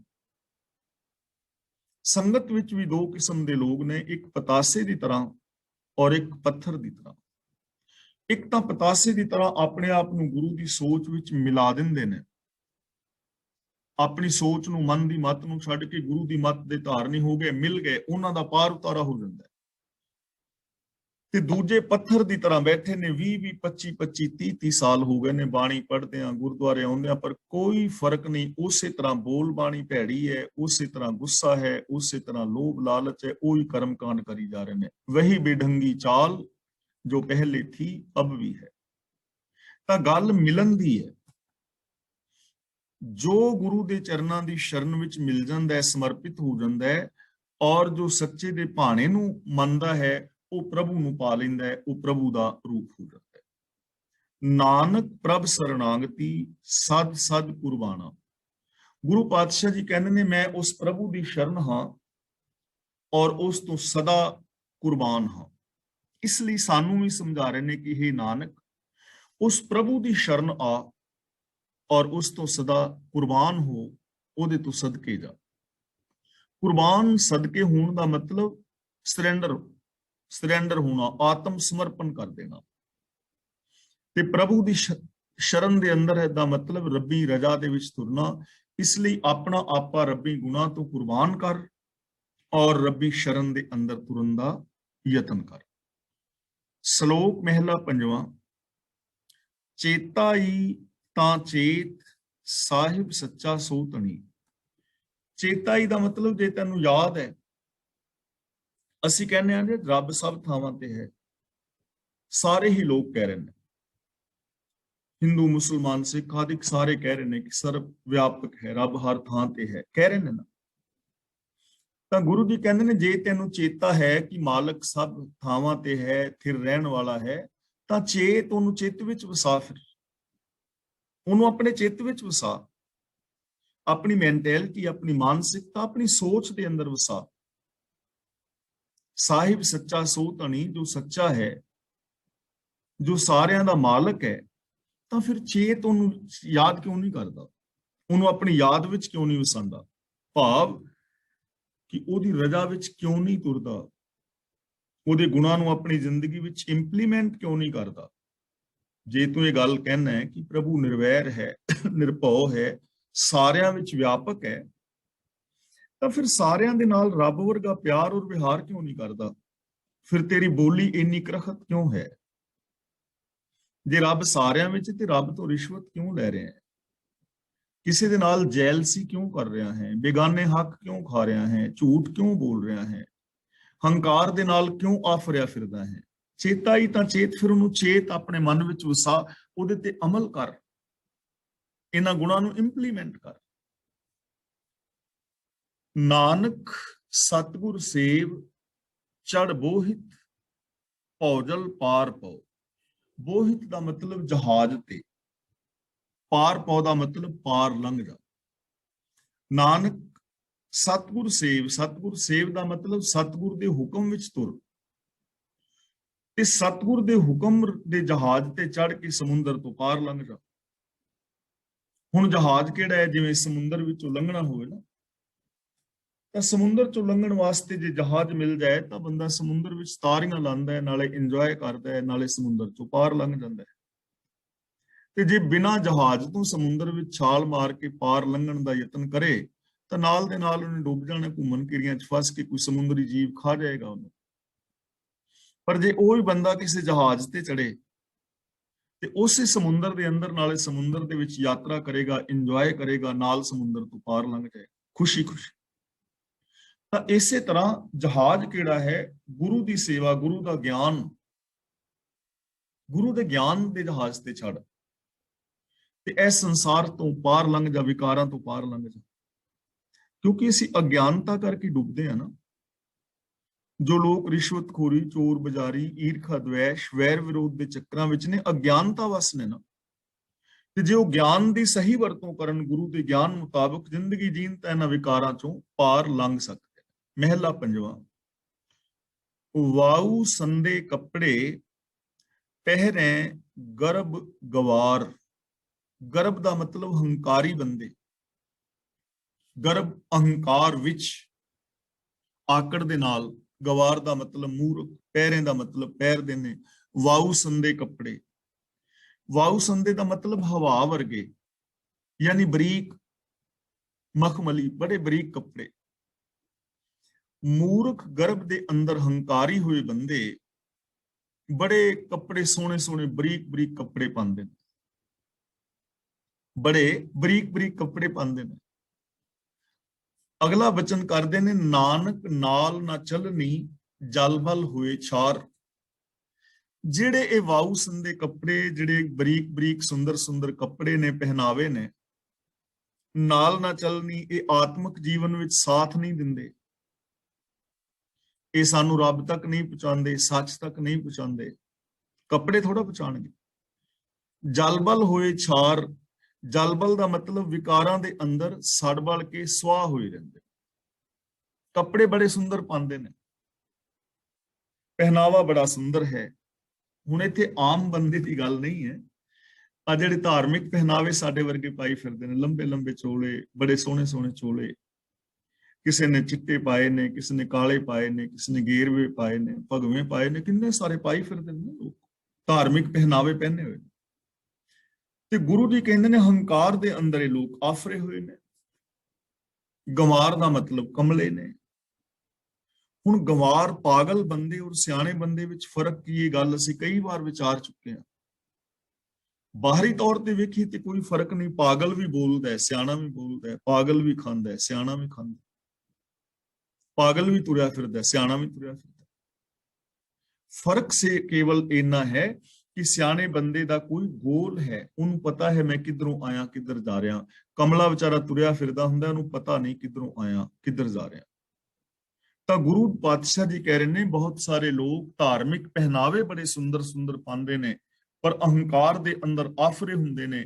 ਇਹ ਜਿਹੜੇ ਧਾਰਮਿਕ ਪਹਿਨਾਵੇ ਬਰੀਕ ਬਰੀਕ ਸੁੰਦਰ ਕੱਪੜੇ ਨੇ, ਇਹ ਕਿਸੇ ਦੇ ਆਤਮਿਕ ਜੀਵਨ ਵਿੱਚ ਸਾਥ ਨਹੀਂ ਦਿੰਦੇ, ਤੇ ਉਹ ਸੱਚ ਦੇ ਨਾਲੋਂ ਟੁੱਟ ਕੇ ਸੜ ਬਲ ਕੇ ਸੁਆਹ ਹੋ ਜਾਂਦੇ ਨੇ, ਹੋਏ ਰਹਿੰਦੇ ਨੇ, ਵਿਕਾਰਾਂ ਦੇ ਅੰਦਰ ਰਾਖ ਹੋਈ ਰਹਿੰਦੇ। ਪੌੜੀ ਸਹੀ ਉਬਰੇ ਜਗ੍ਹਾ ਵਿੱਚ ਜੋ ਸੱਚੈ ਰੱਖੇ। ਹੁਣ ਗੁਰੂ ਪਾਤਸ਼ਾਹ ਜੀ ਕਹਿੰਦੇ ਨੇ ਜਗਤ ਦੇ ਅੰਦਰ ਉਹ ਮਨੁੱਖ ਬਚੇ ਨੇ ਜਿਨ੍ਹਾਂ ਨੂੰ ਸੱਚੇ ਪ੍ਰਭੂ ਨੇ ਰੱਖਿਆ ਹੈ। ਜਿਹੜੇ ਵਾਉ ਸੰਦੇ ਕੱਪੜੇ ਪਹਿਨਣ ਵਾਲੇ ਨੇ ਨਾ, ਪਹਿਨਾਵਾ ਪਹਿਨਣ ਵਾਲੇ, ਕੇਵਲ ਪਹਿਨਾਵੇ ਕਰਕੇ ਨਹੀਂ ਉਹ ਲੋਕ ਬਚੇ। ਜੇ ਤਾਂ ਸਿਰਫ ਪਹਿਨਾਵਾ ਪਹਿਨਣ ਦੇ ਨਾਲ ਰੱਬ ਮਿਲਦਾ ਹੋਵੇ, ਇਨਸਾਨੀਅਤ ਪੈਦਾ ਹੁੰਦੀ ਹੋਵੇ, ਸਮਾਜ ਦਾ ਭਲਾ ਹੁੰਦਾ ਹੋਵੇ, ਤਾਂ ਇਹ ਤਾਂ ਬਹੁਤ ਸੌਖਾ ਕੰਮ ਹੈ, ਤਾਂ ਬੜਾ ਸੌਖਾ ਕੰਮ ਹੈ। ਸਾਰੇ ਹੀ ਲੋਕ ਧਾਰਮਿਕ ਪਹਿਨਾਵਾ ਪਹਿਨ ਲੈਣ, ਔਰ ਲੋਕਾਂ ਨੇ ਪਹਿਨੇ ਵੀ ਹੋਏ ਨੇ। ਆਪੋ ਆਪਣੇ ਧਰਮ ਦੇ ਪਹਿਨਾਵੇ, ਆਪੋ ਆਪਣੇ ਧਰਮ ਦੇ ਚਿੰਨ੍ਹ ਲੋਕਾਂ ਨੇ ਧਾਰਨ ਕੀਤੇ ਨੇ। ਕਿੰਨੇ ਸਾਰੇ ਸੰਤ ਬਾਬੇ ਨੇ ਜਿਹੜੇ ਪਹਿਨਾਵੇ ਪਹਿਨ ਕੇ ਫਿਰਦੇ ਨੇ, ਲੇਕਿਨ ਪਹਿਨਾਵੇ ਦੇ ਨਾਲ ਸਮਾਜ ਦਾ ਤੇ ਕੋਈ ਫਰਕ ਨਹੀਂ ਨਾ ਪਿਆ। ਕੋਈ ਰਿਸ਼ਵਤਖੋਰੀ ਨਹੀਂ ਮਿਟੀ, ਕੋਈ ਚੋਰ ਬਜ਼ਾਰੀ ਨਹੀਂ ਮਿਟੀ, ਪਹਿਨਾਵੇ ਦੇ ਨਾਲ ਅੰਧ ਵਿਸ਼ਵਾਸ ਨਹੀਂ ਮਿਟੇ, ਸਗੋਂ ਇਹ ਪਹਿਨਾਵਾ ਤਾਂ ਅੰਧ ਵਿਸ਼ਵਾਸਾਂ ਦਾ ਹੋਰ ਕਾਰਨ ਬਣ ਗਿਆ। ਇਸ ਲਈ ਕੇਵਲ ਬਾਹਰੀ ਵਿਖਾਵੇ ਦੇ ਨਾਲ, ਬਾਹਰੀ ਪਹਿਨਾਵਾ ਪਹਿਨਣ ਦੇ ਨਾਲ ਕੋਈ ਵਿਕਾਰਾਂ ਤੋਂ ਨਹੀਂ ਬਚਦਾ। ਵਿਕਾਰਾਂ ਤੋਂ ਉਹ ਬਚਦਾ ਜਿਹਨੂੰ ਸੱਚਾ ਪ੍ਰਭੂ ਰੱਖਦਾ ਹੈ, ਯਾਨੀ ਜੋ ਪ੍ਰਭੂ ਦੀ ਰਾਖੀ ਵਿੱਚ ਹੈ, ਜੋ ਪ੍ਰਭੂ ਦੀ ਸ਼ਰਨ ਵਿੱਚ ਹੈ, ਜੋ ਰੱਬੀ ਗੁਣਾਂ ਦਾ ਧਾਰਨੀ ਹੈ। ਉਹ ਇਨਸਾਨ ਇਸ ਜਗਤ ਦੇ ਅੰਦਰ ਵਿਕਾਰਾਂ ਤੋਂ ਔਰ ਆਤਮਿਕ ਮੌਤ ਤੋਂ ਬਚਦੇ ਨੇ। ਮੂੰਹ ਡਿਠੈ ਤਿਨ ਕੈ ਜੀਵੀਐ, ਹਰ ਅੰਮ੍ਰਿਤ ਚਖੈ। ਮੂੰਹ ਡਿਠੈ, ਉਹਨਾਂ ਦਾ ਮੂੰਹ ਵੇਖਿਆ, ਦਰਸ਼ਨ ਕੀਤਿਆਂ। ਇੱਥੇ ਮੂੰਹ ਡਿਠੇ ਦਾ ਮਤਲਬ ਹੈ ਉਹਨਾਂ ਦੇ ਨਾਲ ਮੇਲ ਜੋਲ ਰੱਖਿਆ। ਮੂੰਹ ਡਿਠੇ ਦਰਸ਼ਨ ਕਰਨਾ, ਮਿਲਣਾ। ਕਈ ਦਾ ਨਹੀਂ ਵੀ ਯਾਰ ਕਦੇ ਦਰਸ਼ਨ ਹੀ ਦੇ ਜਾਓ, ਕਦੇ ਦਰਸ਼ਨ ਹੀ ਨਹੀਂ ਦਿੱਤੇ ਤੁਸੀਂ, ਮਤਲਬ ਕਦੇ ਮਿਲਣ ਨਹੀਂ ਆਏ। ਮੂੰਹ ਡਿਠੇ ਦਾ ਮਤਲਬ ਮਿਲਣਾ, ਸੰਗਤ ਕਰਨੀ। ਐਸੇ ਲੋਕਾਂ ਦੀ ਸੰਗਤ ਕਰਨ ਦੇ ਨਾਲ ਜੀਵੀਏ ਦਾ ਮਤਲਬ ਆਤਮਿਕ ਜੀਵਨ ਜੀਵੀਦਾ ਹੈ। ਜਿਨ੍ਹਾਂ ਨੂੰ ਸੱਚੇ ਪ੍ਰਭੂ ਨੇ ਵਿਕਾਰਾਂ ਤੋਂ ਬਚਾਇਆ ਹੈ, ਜੋ ਰੱਬੀ ਰਜ਼ਾ ਦੇ ਅੰਦਰ ਤੁਰ ਰਹੇ ਨੇ, ਜਿਨ੍ਹਾਂ ਦੇ ਅੰਦਰ ਵਿਖਾਵਾ ਨਹੀਂ ਹੈ, ਜੋ ਮਨ ਬਚਨ ਕਰਮ ਕਰਕੇ ਸੱਚ ਦੇ ਧਾਰਨੀ ਨੇ, ਐਸੇ ਲੋਕਾਂ ਦੀ ਸੰਗਤ ਵਿੱਚ ਮਿਲ ਕੇ ਜੀਵੀਏ ਦਾ ਮਤਲਬ ਆਤਮਿਕ ਜ਼ਿੰਦਗੀ ਜੀਵੀ ਦੀ ਹੈ, ਆਤਮਿਕ ਜੀਵਨ ਮਿਲਦਾ ਹੈ। ਹਰ ਅੰਮ੍ਰਿਤ ਚਖੇ, ਤੇ ਅੰਮ੍ਰਿਤ ਦਾ ਮਤਲਬ ਹੈ ਆਤਮਿਕ ਜੀਵਨ ਦੇਣ ਵਾਲੇ ਜੋ ਗੁਣ ਨੇ। ਆਤਮਿਕ ਜੀਵਨ, ਚਖੇ ਦਾ ਮਤਲਬ ਚਖ ਲਈਦਾ ਹੈ, ਆਤਮਿਕ ਜੀਵਨ ਦਾ ਆਨੰਦ ਮਾਣ ਲਈਦਾ ਹੈ। ਹੁਣ ਇਹ ਗੱਲ ਥੋੜੀ ਜਿਹੀ ਸਮਝਣ ਵਾਲੀ ਹੈ ਕਿ ਗੁਣਾਂ ਨੂੰ ਚਖਣਾ ਕਿਵੇਂ ਹੈ। ਜਿਵੇਂ ਸਿੰਪਲ ਗੱਲ ਹੈ ਕਿ ਅਸੀਂ ਕੋਈ ਸਬਜ਼ੀ ਚੱਖੀ ਤਾਂ ਸਬਜ਼ੀ ਦੇ ਸਵਾਦ ਦਾ ਸਾਨੂੰ ਪਤਾ ਹੋਏਗਾ, ਨਮਕ ਘੱਟ ਹੈ, ਮਿਰਚ ਘੱਟ ਹੈ, ਸਵਾਦ ਹੈ, ਬੇਸਵਾਦੀ ਹੈ, ਕਿਸ ਤਰ੍ਹਾਂ ਦੀ ਹੈ, ਲੂਣੀ ਹੈ, ਮਿੱਠੀ ਹੈ। ਜਦੋਂ ਅਸੀਂ ਚੱਖਾਂਗੇ ਤੇ ਪਤਾ ਲੱਗੇਗਾ। ਇਸੇ ਤਰ੍ਹਾਂ ਜਦੋਂ ਅਸੀਂ ਸੱਚਾ ਜੀਵਨ ਜੀਵਾਂਗੇ ਮਨ ਬਚਨ ਕਰਮ ਕਰਕੇ, ਤਾਂ ਸੱਚੇ ਜੀਵਨ ਦਾ ਜਿਹੜਾ ਸੁੱਖ ਹੈ ਤਾਂ ਹੀ ਮਿਲੇਗਾ ਨਾ ਜੇ ਸੱਚੀ ਜ਼ਿੰਦਗੀ ਜੀਵਾਂਗੇ। ਜੇ ਅਸੀਂ ਪਿਆਰ ਵਾਲੀ ਜ਼ਿੰਦਗੀ ਜੀਵਾਂਗੇ, ਪਰਸਪਰ ਪਿਆਰ ਕਰਾਂਗੇ ਇੱਕ ਦੂਜੇ ਨਾਲ ਸੱਚਾ, ਦਿਲੋਂ ਤਨੋਂ ਮਨੋਂ, ਤੇ ਪ੍ਰੇਮ ਦੇ ਨਾਲ ਰਹਿਣ ਨਾਲ ਜਿਹੜਾ ਸੁੱਖ ਮਿਲਦਾ ਹੈ ਉਹ ਤੇ ਤਾਂ ਹੀ ਅਸੀਂ ਉਹਦਾ ਆਨੰਦ ਮਾਣਾਂਗੇ ਨਾ ਜੇ ਪਿਆਰ ਦੇ ਨਾਲ ਜੀਵਾਂਗੇ। ਤੇ ਜੇ ਅਸੀਂ ਇੱਕ ਦੂਜੇ ਨਾਲ ਈਰਖਾ ਕਰ ਰਹੇ ਹਾਂ ਤੇ ਉਤੋਂ ਕਹਿੰਦੇ ਹੋਵੇ ਕਿ ਮੈਂ ਤੁਹਾਡੇ ਨਾਲ ਪਿਆਰ ਕਰਨਾ, ਤਾਂ ਪਿਆਰ ਦਾ ਸੁੱਖ ਥੋੜੇ ਮਾਣ ਸਕਾਂਗੇ, ਈਰਖਾ ਦਾ ਸੁੱਖ ਮਾਣ ਰਹੇ ਹਾਂ, ਕਿਉਂਕਿ ਅੰਦਰ ਈਰਖਾ ਹੈ। ਇਸ ਲਈ ਜਿਹੜੇ ਰੱਬ ਦੇ ਪਿਆਰੇ ਨੇ, ਉਹਨਾਂ ਦੇ ਨਾਲ ਮਿਲਿਆ, ਉਹਨਾਂ ਦੀ ਸੰਗਤ ਕੀਤਿਆਂ, ਉਹਨਾਂ ਰਾਹਾਂ ਤੇ ਤੁਰਿਆ ਅੰਮ੍ਰਿਤ ਚਖ ਲਈਦਾ, ਆਤਮਿਕ ਜੀਵਨ ਦਾ ਸਵਾਦ ਮਾਣ ਲਈਦਾ, ਕਿਉਂਕਿ ਫਿਰ ਅਸੀਂ ਵੀ ਉਸ ਟਾਈਪ ਦੀ ਜ਼ਿੰਦਗੀ ਜੀਂਦੇ ਹਾਂ। ਕਾਮ ਕ੍ਰੋਧ ਲੋਭ ਮੋਹ ਸੰਗ ਸਾਧਾਂ ਪਖੇ, ਇਹਨੂੰ ਸਾਧਾ ਨਹੀਂ ਪੜਨਾ, ਬਿੰਦੀ ਲਾ ਕੇ ਸਾਧਾਂ। ਪਖੇ, ਪਖੇ ਦਾ ਮਤਲਬ ਖਾਦੇ ਜਾਂਦੇ ਨੇ, ਮੁੱਕ ਜਾਂਦੇ ਨੇ। ਇੱਥੇ ਸਾਧ ਦਾ ਮਤਲਬ ਹੈ ਇਹੋ ਜਿਹੇ ਜੋ ਗੁਰਮੁਖ ਜਨ ਨੇ, ਜੋ ਗੁਰੂ ਦੇ ਦੱਸੇ ਰਾਹ ਤੇ ਤੁਰ ਰਹੇ ਨੇ, ਜਿਨ੍ਹਾਂ ਦੀ ਗੱਲ ਪਿੱਛੇ ਕੀਤੀ ਹੈ। ਕੋਈ ਚੋਲੇ ਵਾਲੇ ਸਾਧ ਬਾਬੇ ਦੀ ਗੱਲ ਨਹੀਂ ਹੈ। ਸਾਧ ਦਾ ਮਤਲਬ ਜਿਸ ਨੇ ਆਪਣੇ ਆਪ ਨੂੰ ਸਾਧ ਲਿਆ ਹੈ, ਜੋ ਗੁਰੂ ਦੇ ਦੱਸੇ ਰਾਹ ਤੇ ਤੁਰ ਰਿਹਾ ਹੈ। ਗੁਰਸਿੱਖ ਕਹੋ, ਸਾਧ ਕਹੋ, ਜਾਂ ਉਹਨੂੰ ਪੰਚ ਕਹੋ, ਜਾਂ ਉਹਨੂੰ ਸਚਿਆਰ ਕਹੋ। ਇੱਥੇ ਸਾਧ ਦਾ ਮਤਲਬ ਸਚਿਆਰ। ਸੰਗ ਸਾਧਾਂ, ਜਿਹੜੇ ਸਚਿਆਰ ਇਨਸਾਨ ਨੇ, ਉਹਨਾਂ ਦੀ ਸੰਗਤ ਕਰਕੇ, ਉਹਨਾਂ ਦੀ ਸੰਗਤ ਵਿੱਚ ਰਹਿ ਕੇ ਕਾਮ ਕ੍ਰੋਧ ਲੋਭ ਮੋਹ ਇਹ ਖਤਮ ਹੋ ਜਾਂਦੇ ਨੇ, ਯਾਨੀ ਇਹਨਾਂ ਤੇ ਕੰਟਰੋਲ ਹੋ ਜਾਂਦਾ ਹੈ। ਜਦੋਂ ਅਸੀਂ ਚੰਗੇ ਇਨਸਾਨਾਂ ਦੀ ਸੰਗਤ ਵਿੱਚ ਰਹਾਂਗੇ ਤਾਂ ਫਿਰ ਸਾਨੂੰ ਹਰ ਧੀ ਭੈਣ ਆਪਣੀ ਧੀ ਭੈਣ ਨਜ਼ਰੀ ਆਏਗੀ। ਫਿਰ ਕੰਨਾਂ ਨਾਲ ਅਸੀਂ ਸੱਚ ਸੁਣਾਂਗੇ, ਜ਼ਬਾਨ ਨਾਲ ਅਸੀਂ ਸੱਚ ਬੋਲਾਂਗੇ। ਕ੍ਰੋਧ ਸਾਡਾ ਕੰਟਰੋਲ ਵਿੱਚ ਆ ਜਾਏਗਾ। ਹੁਣ ਕ੍ਰੋਧ ਖਤਮ ਨਹੀਂ ਹੁੰਦਾ, ਕ੍ਰੋਧ ਨੂੰ ਕੰਟਰੋਲ ਕਰਨਾ ਹੈ, ਇਹਦੀ ਵਰਤੋਂ ਠੀਕ ਕਰਨੀ ਹੈ। ਤਾਂ ਕ੍ਰੋਧ ਕੰਟਰੋਲ ਵਿੱਚ ਆ ਜਾਏਗਾ ਜਦੋਂ ਅਸੀਂ ਸੱਚੇ ਇਨਸਾਨਾਂ ਦੇ ਨਾਲ ਰਹਾਂਗੇ, ਸੱਚੀ ਜ਼ਿੰਦਗੀ ਜੀਵਾਂਗੇ, ਤਾਂ ਕ੍ਰੋਧ ਕੰਟਰੋਲ ਹੋ ਜਾਏਗਾ। ਹੁਣ ਦੇਖੋ, ਕ੍ਰੋਧ ਕੰਟਰੋਲ ਦਾ ਔਰ ਸੱਚ ਦਾ ਕੀ ਸੰਬੰਧ ਹੈ? ਜੇ ਅਸੀਂ ਸੱਚ ਨੂੰ ਜਾਣ ਲਈਏ ਨਾ, ਸੱਚ ਨੂੰ ਸਮਝ ਲਈਏ, ਤਾਂ ਕਾਫੀ ਪਰਸੈਂਟੇਜ ਦੇ ਨਾਲ ਸੱਚ ਦੇ ਕ੍ਰੋਧ ਦੇ ਉੱਤੇ ਕੰਟਰੋਲ ਪਾਇਆ ਜਾ ਸਕਦਾ ਹੈ। ਸੱਚ ਨੂੰ ਜੇ ਕੋਈ ਸਮਝ ਕੇ ਅਪਣਾ ਲੈ। ਕਿਵੇਂ? ਮੰਨ ਲਓ ਤੁਸੀਂ ਮੈਨੂੰ ਚੋਰ ਕਿਹਾ ਕਿ ਮੋਹਰ ਸਿੰਘ ਚੋਰ ਹੈ, ਤਾਂ ਹੁਣ ਮੈਨੂੰ ਗੁੱਸਾ ਤੇ ਆਉਣਾ ਚਾਹੀਦਾ ਹੈ। ਤੁਹਾਨੂੰ ਚੋਰ ਨਹੀਂ ਕਹਿਣਾ ਚਾਹੀਦਾ। ਮੈਨੂੰ ਗੁੱਸਾ ਆਏਗਾ ਚੋਰ ਕਹੋਗੇ, ਪਰ ਕਦੋਂ ਆਏਗਾ? ਜਦੋਂ ਮੈਂ ਸੱਚ ਦੇ ਨਾਲ ਨਹੀਂ ਜੁੜਿਆ ਹੋਵਾਂਗਾ। ਜੇ ਮੈਂ ਸੱਚ ਨਾਲ ਜੁੜਿਆ ਤਾਂ ਚੋਰ ਕਹਿਣ ਨਾਲ ਮੈਨੂੰ ਗੁੱਸਾ ਨਹੀਂ ਆਣਾ, ਕਿਉਂਕਿ ਜੇ ਤੇ ਮੈਂ ਚੋਰ ਹਾਂ, ਤੁਹਾਡੀ ਚੋਰੀ ਕੀਤੀ ਹੈ, ਤੁਸੀਂ ਮੈਨੂੰ ਕਿਹਾ ਚੋਰ, ਤਾਂ ਮੈਨੂੰ ਗੁੱਸਾ ਆਣਾ ਹੀ ਨਹੀਂ ਚਾਹੀਦਾ, ਕਿਉਂਕਿ ਸੱਚ ਹੈ, ਮੈਂ ਚੋਰੀ ਕੀਤੀ, ਇਹਦੇ ਵਿੱਚ ਗੁੱਸੇ ਵਾਲੀ ਕਿਹੜੀ ਗੱਲ ਹੈ? ਜੇ ਮੈਂ ਸੱਚ ਦਾ ਧਾਰਨੀ ਹਾਂ ਅੰਦਰੋਂ, ਤਾਂ ਮੈਨੂੰ ਗੁੱਸਾ ਨਹੀਂ ਆਣਾ ਚਾਹੀਦਾ, ਕਿਉਂਕਿ ਮੈਂ ਚੋਰੀ ਕੀਤੀ ਹੈ। ਤੁਸੀਂ ਮੈਨੂੰ ਚੋਰ ਕਹਿ ਰਹੇ ਹੋ ਤਾਂ ਇਹਦੇ ਵਿੱਚ ਗੁੱਸੇ ਵਾਲੀ ਤੇ ਕੋਈ ਗੱਲ ਨਹੀਂ, ਕਿਉਂਕਿ ਮੈਂ ਹੈ ਹੀ ਚੋਰ ਹਾਂ। ਤੇ ਜੇ ਮੈਂ ਚੋਰੀ ਨਹੀਂ ਕੀਤੀ ਤੇ ਮੈਂ ਸੱਚ ਦੇ ਨਾਲ ਜੁੜਿਆ ਤੇ ਤੁਸੀਂ ਮੈਨੂੰ ਕਿਹਾ ਚੋਰ, ਤਾਂ ਮੈਨੂੰ ਗੁੱਸਾ ਆਉਣਾ ਹੀ ਨਹੀਂ ਚਾਹੀਦਾ, ਕਿਉਂਕਿ ਮੈਂ ਸੱਚ ਨਾਲ ਜੁੜਿਆ। ਇਹ ਗੱਲ ਸੱਚੀ ਹੈ ਹੀ ਨਹੀਂ, ਮੈਂ ਚੋਰ ਹੈ ਹੀ ਨਹੀਂ, ਤੇ ਮੈਨੂੰ ਗੁੱਸਾ ਕਾਹਦਾ? ਜਦੋਂ ਮੈਂ ਚੋਰ ਹੈ ਹੀ ਨਹੀਂ, ਮੈਨੂੰ ਪਤਾ ਹੈ ਮੈਂ ਚੋਰ ਨਹੀਂ, ਤੇ ਗੁੱਸਾ ਕਾਹਦਾ?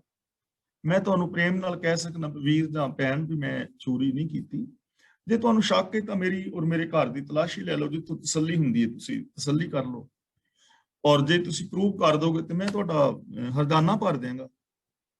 ਗੱਲ ਤਾਂ ਇੰਨੀ ਕੁ ਹੈ, ਜੇ ਬੰਦਾ ਸੱਚ ਦੇ ਨਾਲ ਜੁੜ ਜਾਏਗਾ, ਕ੍ਰੋਧ ਤੇ ਕੰਟਰੋਲ ਹੋ ਜਾਏਗਾ, ਲੋਭ ਤੇ ਕੰਟਰੋਲ ਹੋ ਜਾਏਗਾ। ਕਿਉਂਕਿ ਲੋਭ ਤਾਂ ਹੀ ਅਸੀਂ ਨਜਾਇਜ਼ ਢੰਗਾਂ ਦੇ ਨਾਲ ਕੰਮ ਕਰਦੇ ਹਾਂ ਨਾ। ਕਿਸੇ ਚੀਜ਼ ਨੂੰ ਨਜਾਇਜ਼ ਢੰਗਾਂ ਨਾਲ ਪ੍ਰਾਪਤ ਕਰਨ ਦਾ ਨਾਮ ਲੋਭ ਹੈ। ਤੇ ਜਿਹੜਾ ਬੰਦਾ ਸੱਚ ਦੇ ਨਾਲ ਜੁੜਿਆ ਹੋਏਗਾ, ਉਹ ਬੰਦਾ ਗਲਤ ਕੰਮ ਕਰੇਗਾ ਹੀ ਨਹੀਂ, ਲੋਭ ਤੇ ਕੰਟਰੋਲ ਹੋ ਜਾਏਗਾ।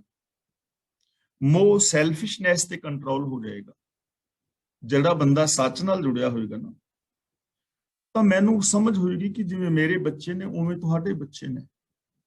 ਫਿਰ ਮੈਂ ਆਪਣੇ ਅੰਦਰ ਸੈਲਫਿਸ਼ਨੈਸ ਪੈਦਾ ਨਹੀਂ ਹੋਣ ਦਿਆਂਗਾ। ਫਿਰ ਮੈਂ ਆਪਣੇ ਬੱਚਿਆਂ ਵਾਸਤੇ ਤੁਹਾਡੇ ਬੱਚਿਆਂ ਦਾ ਖੂਨ ਨਹੀਂ ਪੀਵਾਂਗਾ, ਕਿਉਂਕਿ ਸੱਚ ਹੈ ਨਾ। ਇਸ ਲਈ ਸੰਗ ਸਾਧਾਂ ਦਾ ਮਤਲਬ ਜਿਹੜੇ ਸਚਿਆਰ ਲੋਕ ਨੇ, ਉਹਨਾਂ ਦੀ ਸੰਗਤ ਕਰਨ ਦੇ ਨਾਲ ਕਾਮ, ਕ੍ਰੋਧ, ਲੋਭ, ਮੋਹ ਆਦਿਕ ਜਿਹੜੇ ਨੇ ਉਹ ਕੰਟਰੋਲ ਵਿੱਚ ਆ ਜਾਂਦੇ ਨੇ। ਕਰ ਕਿਰਪਾ ਪ੍ਰਭ ਆਪਣੀ ਹਰ ਆਪ ਪਰਖੇ। ਜਿਨ੍ਹਾਂ ਤੇ ਪ੍ਰਭੂ ਆਪਣੀ ਕਿਰਪਾ ਕਰਦਾ, ਉਹਨਾਂ ਨੂੰ ਆਪ ਪਰਖ ਲੈਂਦਾ। ਪਰਖ ਦਾ ਮਤਲਬ ਉਹਨਾਂ ਨੂੰ ਆਪ ਪ੍ਰਵਾਨ ਕਰ ਲੈਂਦਾ। ਜਿਹੜੀ ਚੀਜ਼ ਪਰਖੀ ਜਾਂਦੀ ਹੈ ਨਾ, ਹੁਣ ਅਸੀਂ ਬੈਂਕ ਵਿੱਚ ਜਾਈਏ ਤਾਂ ਇੱਥੇ ਹੁਣ ਜਦੋਂ 50 ਦਾ ਤੁਸੀਂ ਖਾਸ ਕਰਕੇ 50 ਪਾਉਂਡ ਦਾ ਨੋਟ ਜਮ੍ਹਾਂ ਕਰਾਉਂਦੇ ਹੋ ਨਾ, ਖਾਸ ਕਰਕੇ ਤਾਂ ਜਿਹੜੀਆਂ ਬੈਂਕ ਵਿੱਚ ਕੁੜੀਆਂ ਮੁੰਡੇ ਬੈਠੇ ਹੁੰਦੇ ਨੇ ਆਪਣਾ ਡਿਊਟੀ ਤੇ, ਤਾਂ ਇੱਕ ਪੈਨਸਿਲ ਲਾ ਕੇ ਦੇਖਦੇ ਨੇ ਨਾ ਕਿ ਇਹ ਨਕਲੀ ਤੇ ਨਹੀਂ, ਖਾਸ ਕਰਕੇ 50 ਦਿਨ ਤੇ 20 ਦਿਨ ਵੇਖਦੇ ਨੇ ਨਾ, ਨਕਲੀ ਤਾਂ ਨਹੀਂ। ਜੇ ਉਹ ਨਕਲੀ ਹੋਏਗਾ ਤੁਹਾਡੇ ਹੱਥ ਵਾਪਸ ਫੜਾ ਦੇਣਗੇ, ਤੇ ਜੇ ਉਹ ਖਰਾ ਹੋਏਗਾ ਤੇ ਉਹਨੂੰ ਜਮ੍ਹਾਂ ਕਰ ਲੈਣਗੇ। ਹਰ ਆਪ ਪਰਖੇ, ਪ੍ਰਭੂ ਆਪ ਕਿਰਪਾ ਕਰਦਾ ਹੈ ਔਰ ਆਪ ਪਰਖਦਾ ਹੈ। ਜਿਹੜੇ ਖਰੇ ਨੇ ਉਹ ਰੱਬੀ ਖਜ਼ਾਨੇ ਵਿੱਚ ਪੈ ਜਾਂਦੇ ਨੇ, ਖੋਟੇ ਬਾਹਰ ਰਹਿ ਜਾਂਦੇ ਨੇ। ਤਾਂ ਜੇ ਅਸੀਂ ਚਾਹੁੰਦੇ ਹਾਂ ਕਿ ਰੱਬੀ ਦਰ ਤੇ ਪ੍ਰਵਾਨ ਹੋਈਏ ਤਾਂ ਫਿਰ ਸਾਨੂੰ ਖਰੇ ਬਣਨਾ ਚਾਹੀਦਾ ਹੈ, ਕਿਉਂਕਿ ਇਸ ਚੀਜ਼ ਨੂੰ ਅਸੀਂ ਚੰਗੀ ਤਰ੍ਹਾਂ ਸਮਝਦੇ ਹਾਂ। ਅਸੀਂ ਡੁਪਲੀਕੇਟ ਕਰੰਸੀ ਨਹੀਂ ਲਵਾਂਗੇ ਨਾ, ਜੇ ਤੂੰ ਸਾਨੂੰ ਦੇਵੇ ਤਾਂ ਜੇ ਅਸੀਂ ਡੁਪਲੀਕੇਟ ਕਰੰਸੀ ਨਹੀਂ ਲਵਾਂਗੇ, ਨਹੀਂ ਲੈਣੀ ਚਾਹੀਦੀ, ਕਿਉਂਕਿ ਉਹਦੀ ਕੋਈ ਵੈਲਿਊ ਨਹੀਂ ਹੈ ਨਾ। ਤੇ ਇਸੇ ਤਰ੍ਹਾਂ ਜੇ ਅਸੀਂ ਡੁਪਲੀਕੇਟ ਹਾਂ, ਅਸੀਂ ਅੰਦਰੋਂ ਹੋਰ ਤੇ ਬਾਹਰੋਂ ਹੋਰ ਹਾਂ, ਤੇ ਜੇ ਦੂਜਾ ਬੰਦਾ ਸਾਨੂੰ ਪ੍ਰਵਾਨ ਨਾ ਕਰੇ, ਸਾਡਾ ਆਦਰ ਸਤਿਕਾਰ ਨਾ ਕਰੇ, ਤੇ ਸਾਨੂੰ ਗੁੱਸਾ ਨਹੀਂ ਕਰਨਾ ਚਾਹੀਦਾ, ਕਿਉਂਕਿ ਅਸੀਂ ਵੀ ਤੇ ਡੁਪਲੀਕੇਟ ਕਰੰਸੀ ਨਹੀਂ ਲੈਂਦੇ। ਤੇ ਜੇ ਮੈਂ ਡੁਪਲੀਕੇਟ ਕਰੰਸੀ ਨਹੀਂ ਲੈ ਰਿਹਾ ਤੇ ਮੈਂ ਜੇ ਡੁਪਲੀਕੇਟ ਆ, ਤਾਂ ਅਗਲਾ ਬੰਦਾ ਮੈਨੂੰ ਪ੍ਰਵਾਨ ਕਿਵੇਂ ਕਰੇ, ਮੈਨੂੰ ਮਾਣ ਆਦਰ ਕਿਵੇਂ ਦੇਵੇ, ਆਪਣੇ ਦਿਲ ਵਿੱਚ ਕਿਵੇਂ ਵਸਾਏ। ਇਸ ਲਈ ਪ੍ਰਭੂ ਦੇ ਦਰ ਦੇ ਉੱਤੇ ਉਹ ਪ੍ਰਵਾਨ ਹੁੰਦਾ ਹੈ ਜੋ ਸੱਚ ਦੇ ਰਾਹਾਂ ਤੇ ਤੁਰਦਾ ਹੈ। ਨਾਨਕ ਚਲਤ ਨਾ ਜਾਪਨੀ, ਕੋ ਸਕੈ ਨਾ ਲਖੇ। ਲਖੇ, ਇਹਨੂੰ ਲਖੇ ਨਹੀਂ ਪੜਨਾ, ਲਖੇ ਓਲਾ ਬੋਲਣਾ ਹੈ। ਲਖੇ ਦਾ ਮਤਲਬ ਹੁੰਦਾ ਹੈ ਲਖਣਾ, ਵੇਖਣਾ। ਚਲਤ ਦਾ ਮਤਲਬ ਕੌਤਕ। ਨਾ ਜਾਪਨੀ, ਨਾ ਜਾਪਨੀ ਦਾ ਮਤਲਬ ਸਮਝੇ ਨਹੀਂ ਜਾਂਦੇ, ਕਿ ਪ੍ਰਭੂ ਦੇ ਜੋ ਕੌਤਕ ਨੇ ਉਹ ਸਮਝੇ ਨਹੀਂ ਜਾਂਦੇ। ਭਾਵ ਸਮਝੇ ਨਹੀਂ ਜਾਂਦੇ ਦਾ ਮਤਲਬ ਕਿ ਉਹਦਾ ਅੰਤ ਨਹੀਂ ਪੈਂਦਾ। ਜੋ ਪ੍ਰਭੂ ਦੇ ਕੌਤਕ ਨੇ, ਜੋ ਪ੍ਰਭੂ ਦਾ ਸੰਸਾਰ ਹੈ, ਗੁਣ ਨੇ, ਸ਼ਕਤੀ ਹੈ, ਹੁਕਮ ਰਜ਼ਾ ਹੈ, ਕਿੰਨਾ ਵਿਸਥਾਰ ਹੈ, ਇਹਦਾ ਅੰਤ ਨਹੀਂ ਪੈਂਦਾ। ਉਹ ਅਨੰਤ ਹੈ, ਉਹਦੇ ਕੌਤਕ ਅਨੰਤ ਨੇ, ਉਹਨਾਂ ਦਾ ਅੰਤ ਨਹੀਂ ਪਾਇਆ ਜਾ ਸਕਦਾ। ਤਾਂ ਅੱਜ ਦੀ ਵਿਚਾਰ ਮੁਤਾਬਕ ਉਹ ਇਨਸਾਨ ਜੋ ਗੁਰੂ ਦੇ ਦੱਸੇ ਰਾਹਾਂ ਤੇ ਚੱਲਦਾ ਹੈ, ਉਹ ਇਨਸਾਨ ਜਿਹੜਾ ਹੈ ਉਹ ਪ੍ਰਵਾਨ ਹੋ ਜਾਂਦਾ ਹੈ। ਔਰ ਜੋ ਗੁਰੂ ਦੇ ਦੱਸੇ ਰਾਹਾਂ ਤੇ ਨਹੀਂ ਚੱਲਦਾ ਹੈ, ਉਹ ਇਨਸਾਨ ਪ੍ਰਭੂ ਦੀ ਰਜ਼ਾ ਤੋਂ ਜਿਹੜਾ ਵਾਂਝਾ ਹੈ, ਉਹ ਇਨਸਾਨ ਜਿਹੜਾ ਹੈ ਪ੍ਰਭੂ ਦੇ ਦਰ ਤੇ ਪ੍ਰਵਾਨ ਨਹੀਂ ਹੁੰਦਾ। ਤਾਂ ਜੇ ਅਸੀਂ ਵੀ ਚਾਹੁੰਦੇ ਹਾਂ ਕਿ ਸਾਡੀ ਜ਼ਿੰਦਗੀ ਦੇ ਅੰਦਰ ਸੁੱਖ, ਸ਼ਾਂਤੀ, ਆਨੰਦ, ਖੇੜਾ ਔਰ ਪ੍ਰਸੰਨਤਾ ਆਦਿ ਪੈਦਾ ਹੋਵੇ, ਤਾਂ ਸਾਨੂੰ ਵੀ ਰੱਬੀ ਰਜ਼ਾ ਦੇ ਅੰਦਰ ਤੁਰਨਾ ਚਾਹੀਦਾ ਹੈ। ਗੁਰੂ ਪਾਤਸ਼ਾਹ ਜੀ ਦੀ ਪਾਵਨ ਬਾਣੀ ਸਾਨੂੰ ਆਪ ਪੜ੍ਹਨੀ ਚਾਹੀਦੀ ਹੈ, ਗੁਰਬਾਣੀ ਨੂੰ ਸਮਝਣਾ ਚਾਹੀਦਾ ਹੈ, ਔਰ ਗੁਰੂ ਦੱਸੇ ਰਾਹਾਂ ਤੇ ਚੱਲ ਕੇ ਆਪਣੇ ਜੀਵਨ ਨੂੰ ਸਫਲ ਔਰ ਸੁਚੱਜਾ ਕਰਨਾ ਚਾਹੀਦਾ ਹੈ। ਤਾਂ ਅੱਜ ਦੀ ਵਿਚਾਰ ਅਸੀਂ ਇੱਥੇ ਸਮਾਪਤ ਕਰਦੇ ਹਾਂ ਜੀ। ਹੁਣ ਜੇ ਕਿਸੇ ਵੀਰ ਭੈਣ ਨੇ ਅੱਜ ਦੀ ਇਸ ਵਿਚਾਰ ਵਿੱਚ ਜੋ ਅਸੀਂ 2 ਸ਼ਲੋਕ ਪੌੜੀਆਂ ਵਿਚਾਰੀਆਂ ਨੇ, ਇਹਨਾਂ ਵਿੱਚ ਕਿਸੇ ਦਾ ਕੋਈ ਸਵਾਲ ਹੋਵੇ, ਸਮਝ ਨਹੀਂ ਕੁਛ ਆਈ, ਪੁੱਛ ਸਕਦੇ ਹੋ। ਔਰ ਜੇ ਕਿਸੇ ਨੇ ਆਪਣੇ ਵਿਊਜ਼ ਦੇਣੇ ਨੇ ਤਾਂ ਉਹ ਅਨਮਿਊਟ ਹੋ ਕੇ ਆਪਣੇ ਵਿਊਜ਼ ਦੇ ਸਕਦੇ ਹੋ, ਬਾਰ-ਬਾਰ ਕਹਿਣਾ ਨਾ ਪਵੇ। ਅਗਲੀ ਕਾਰਵਾਈ ਕਲਾਸ ਦੀ ਵੀਰ ਤਰਲੋਚਨ ਸਿੰਘ ਜੀ ਕਰ ਰਹੇ ਨੇ। ਵਾਹਿਗੁਰੂ ਜੀ ਕਾ ਖਾਲਸਾ, ਵਾਹਿਗੁਰੂ ਜੀ ਕੀ ਫਤਿਹ। ਵਾਹਿਗੁਰੂ ਜੀ ਕਾ ਖਾਲਸਾ, ਵਾਹਿਗੁਰੂ ਜੀ ਕੀ ਫਤਿਹ। ਧੰਨਵਾਦ ਗਿਆਨੀ ਜੀ। ਤੇ ਸਾਰਿਆਂ ਨੂੰ ਬੇਨਤੀ ਹੈ ਕਿ ਜਿਹਨੇ ਵੀ ਕੋਈ ਕੁਐਸਚਨ ਪੁੱਛਣਾ, ਅਨਮਿਊਟ ਹੋ ਜਾਓ। ਸਾਡੇ ਨਾਲ ਨੀਨਾ ਜੀ ਅਨਮਿਊਟ ਹੋਏ ਆ, ਬਾਕੀਆਂ ਨੂੰ ਵੀ ਬੇਨਤੀ ਹੈ ਜੀ, ਤੇ ਤੁਸੀਂ ਕੋਈ ਸਵਾਲ ਪੁੱਛਣਾ ਜਾਂ ਮਸ਼ਵਰਾ ਦੇਣਾ, ਤੁਸੀਂ ਅਨਮਿਊਟ ਹੋ ਜਾਓ। ਨੀਨਾ ਜੀ ਆਪਣਾ ਕੁਐਸਚਨ ਰੱਖੋ। ਹਾਂਜੀ ਹਾਂਜੀ।